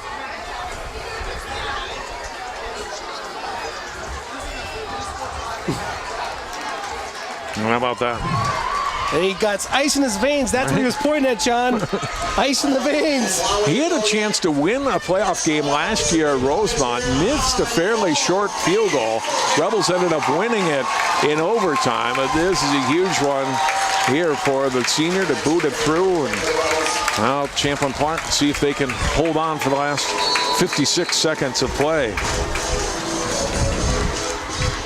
I'll kick it high in the air. Seelock kicked it. Oh, lost it out of bounds back at the 10-yard line. The ball was drifting away from him. Couldn't handle it cleanly. And now Osseo's got 90 yards to go and 54 seconds to do it. The kicking game's turning into the hero of this game. Pin him deep.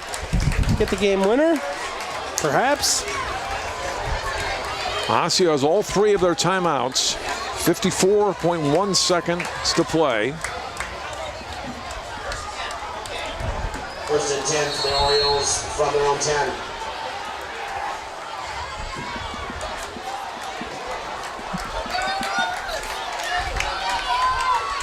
Harrell from the shotgun.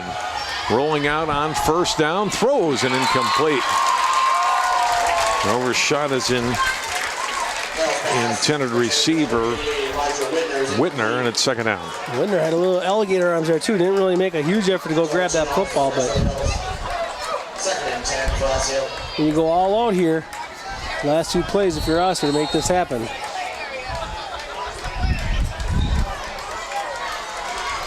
Three D-backs, 20 yards off the line of scrimmage for Champlin Park.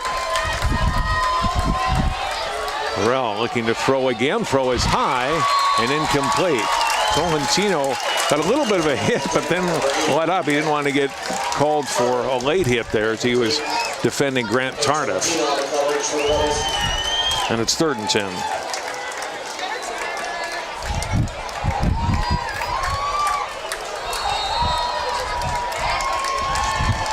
Well, the protection's been there, and just Osseo not able to really connect. Their passing game's been a struggle all season long, only connecting for about 40% of their completions. Harrell this time looking right. As time throws, it's intercepted. Nate Tolentino with a game-sealing interception.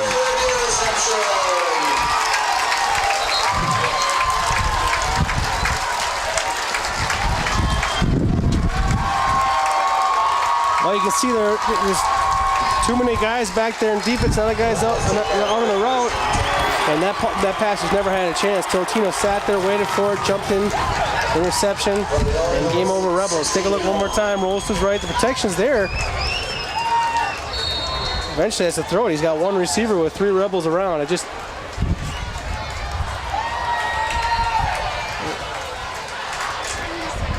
so Osseo kind of lets one slip through their fingers here tonight.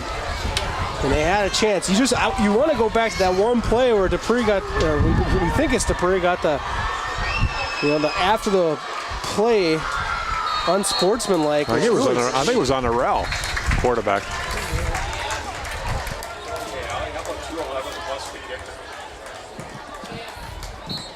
And what a big play that was in that moment. And Osseo's drive kind of got pushed back there. Changed it to a long 3rd down play. And they were not able to overcome that penalty, and that kind of made a big difference in this game, obviously. And if you're Osseo, you had a chance to march down the field and score some points. And Osseo's offense is hurting them right now a little bit this year. They got a pretty good defense. Yeah. A darn good defense, really. But offensively, they're not putting enough points on the board. They had an opportunity here tonight. They had 16 points in the first half. We thought maybe they're going to break through, and they found something, but eventually Champlin Park's defense stepped up here tonight.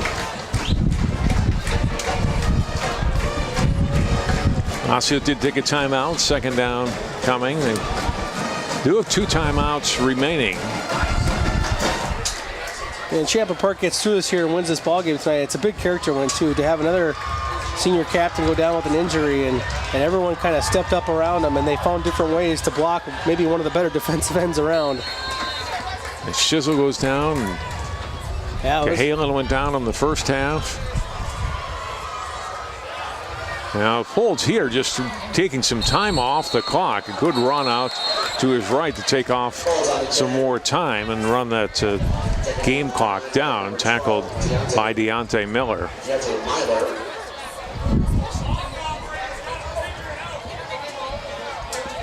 Also, we'll use a timeout here with 29.7 seconds to go.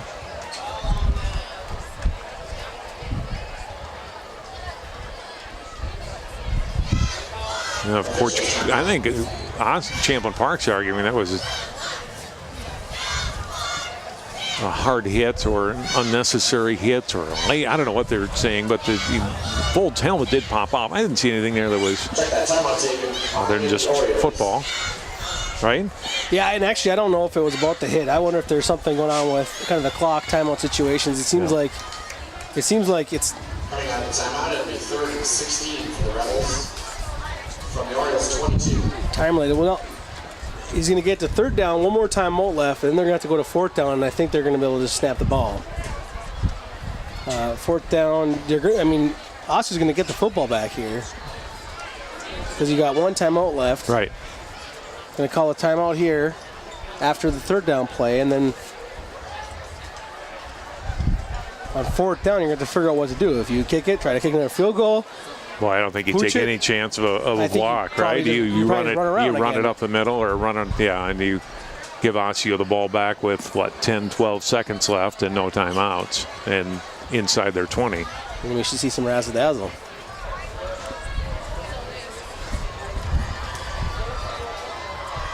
I wonder, still some discussion between the officials, though, and then Coach Gordon. The strategy of Champlin Park, if I don't just come out here knowing they have 3 timeouts, just try to score. Rather than do what they're doing, it's very conservative. I get it. Be aggressive to try to score, but I think just try to score and put an end to it. Now, as it is, that's the best way not to give Osseo a chance to win the game.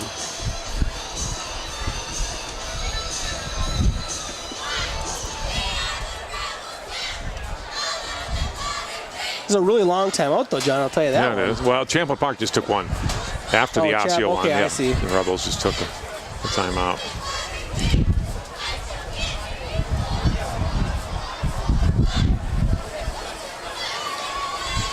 I haven't seen as many, at least on the field, heat-related injuries or slowdowns of players that I might have expected tonight.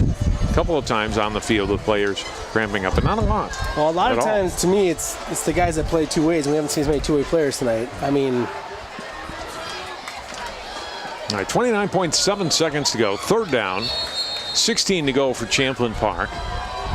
Osseo has the 1 timeout remaining. Give to Wardle, almost stripped of the football. He breaks through, still with it. And will go down at the 12-yard line. Boy, by not tackling them right away, though, John, they just lost about 8 seconds there. You want to go for the strip, but you also got to make sure you tackle them and hold them up.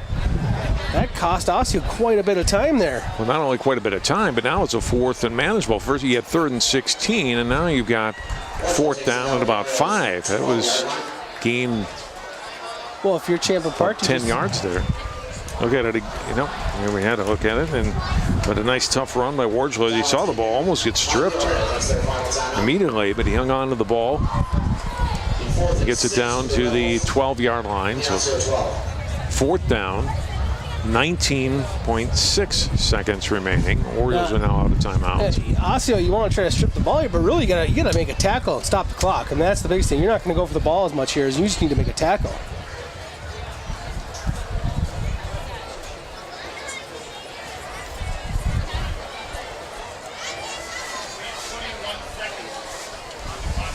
They're going to put 2 more seconds back on the clock.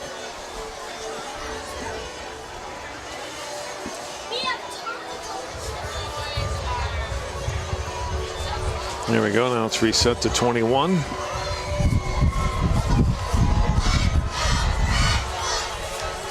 4th down for Champlin Park, 6 yards to go.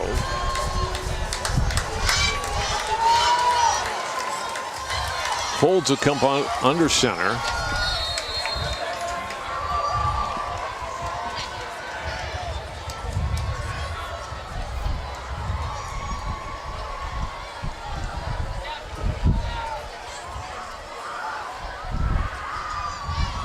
Now keep it himself. Burrow forward for a couple yards. Won't get a first down. Takes off only a couple of seconds. 4 seconds off the clock. And so Osseo will get it one final time. 17 seconds left to go. No timeouts. They're at their own 10-yard line. But they got a shot. Not a great shot, Joe. But they got a shot.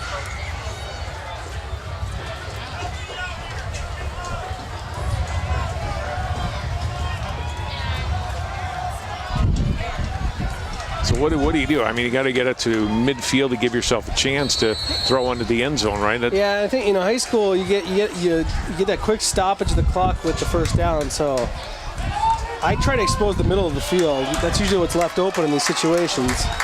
3 Rebel defenders standing back at their 40.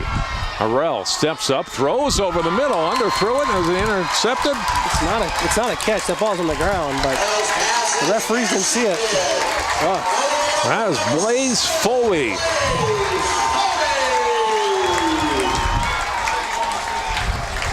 That's not a catch. It's a pretty good looking effort there. I don't even think Blaze thought it was a catch. He was going to sell it. He's going to get that pick, Joe. Well,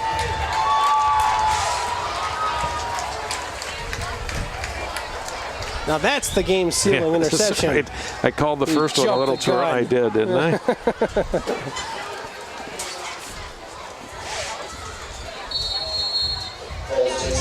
So Champlin Park with a nice comeback here in the second half. They trailed 16-7. At halftime, they get a third quarter touchdown from Wardlow. And then Peytonoy with a 33-yard field goal with 56 seconds left wins the game for CP 17-16. That's a nice win for the Rebels. I mean, it's not one that they came in here and put a stamp on it. That's a Champlin Park victory. But I'll tell you what, it's a character builder. Last week they let one slip through their fingers on the road against St. Michael Albertville. This week they come back and do the same to a different team at home, defend their turf, and get a victory over a rival like Osseo. Well, it's a tough loss for Osseo, isn't it? Well, it looks like they have this one. Yeah, I think Osseo's scratching their heads. I mean, the one thing is they've been in every ball game this year. They're 2-2 right now. They got a tough team. You can see it. Good offensive line, and they got a very good defense. What they're looking for right now is some playmakers on offense. They need to put some points on the board.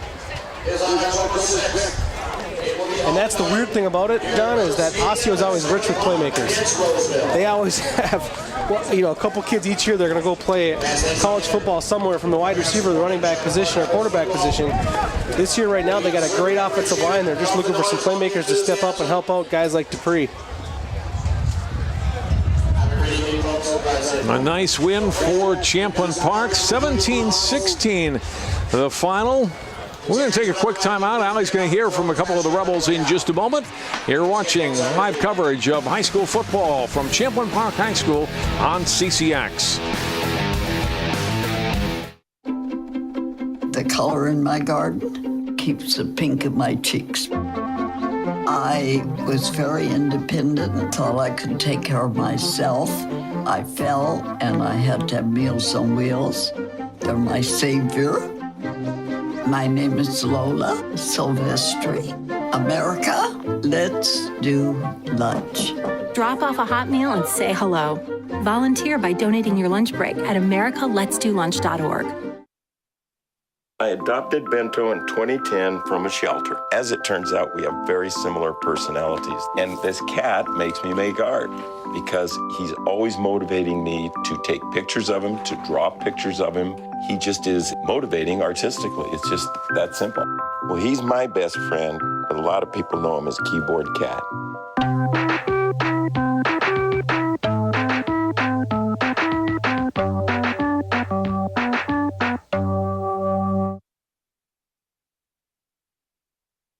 I see you mobbing over her. Let's go. Let's mob. Let's crawl. Let's crawl. Let's crawl. Hey, yo, we mobbing. Come on, girl. Let's crawl. Hey, yo, let's crawl. Hey, yo, let's crawl. Hey, let's crawl. Hey, yo, let's crawl. I rescued Toast from a shelter in 2011. I love Toast because she's a lazy diva. Toast does whatever she wants, obviously. She's sleeping right now. She's an epic snuggler. She's so comforting. She's so loving. Toast makes me laugh. When I walked into the shelter, I knew right then that she was special.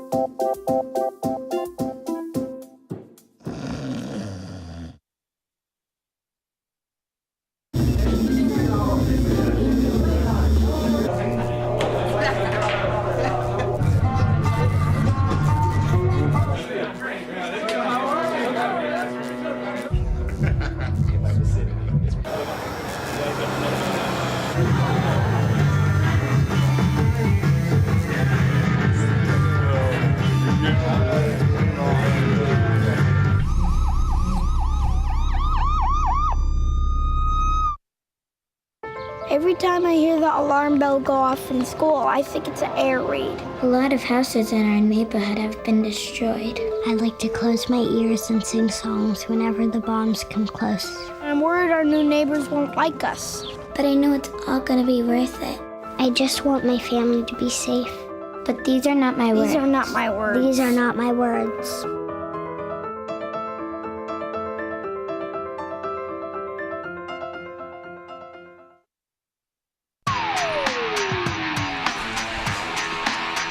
Correct. Exciting comeback for Champlin Park. They pull it out in the final minute, defeating Osseo 17-16.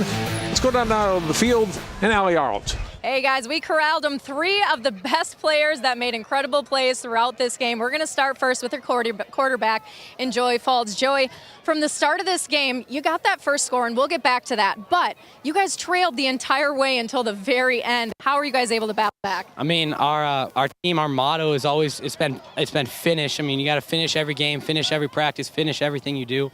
So we know we were down, we were in a tough situation, but we know team, we're designed to come back like that, so that's just what we did.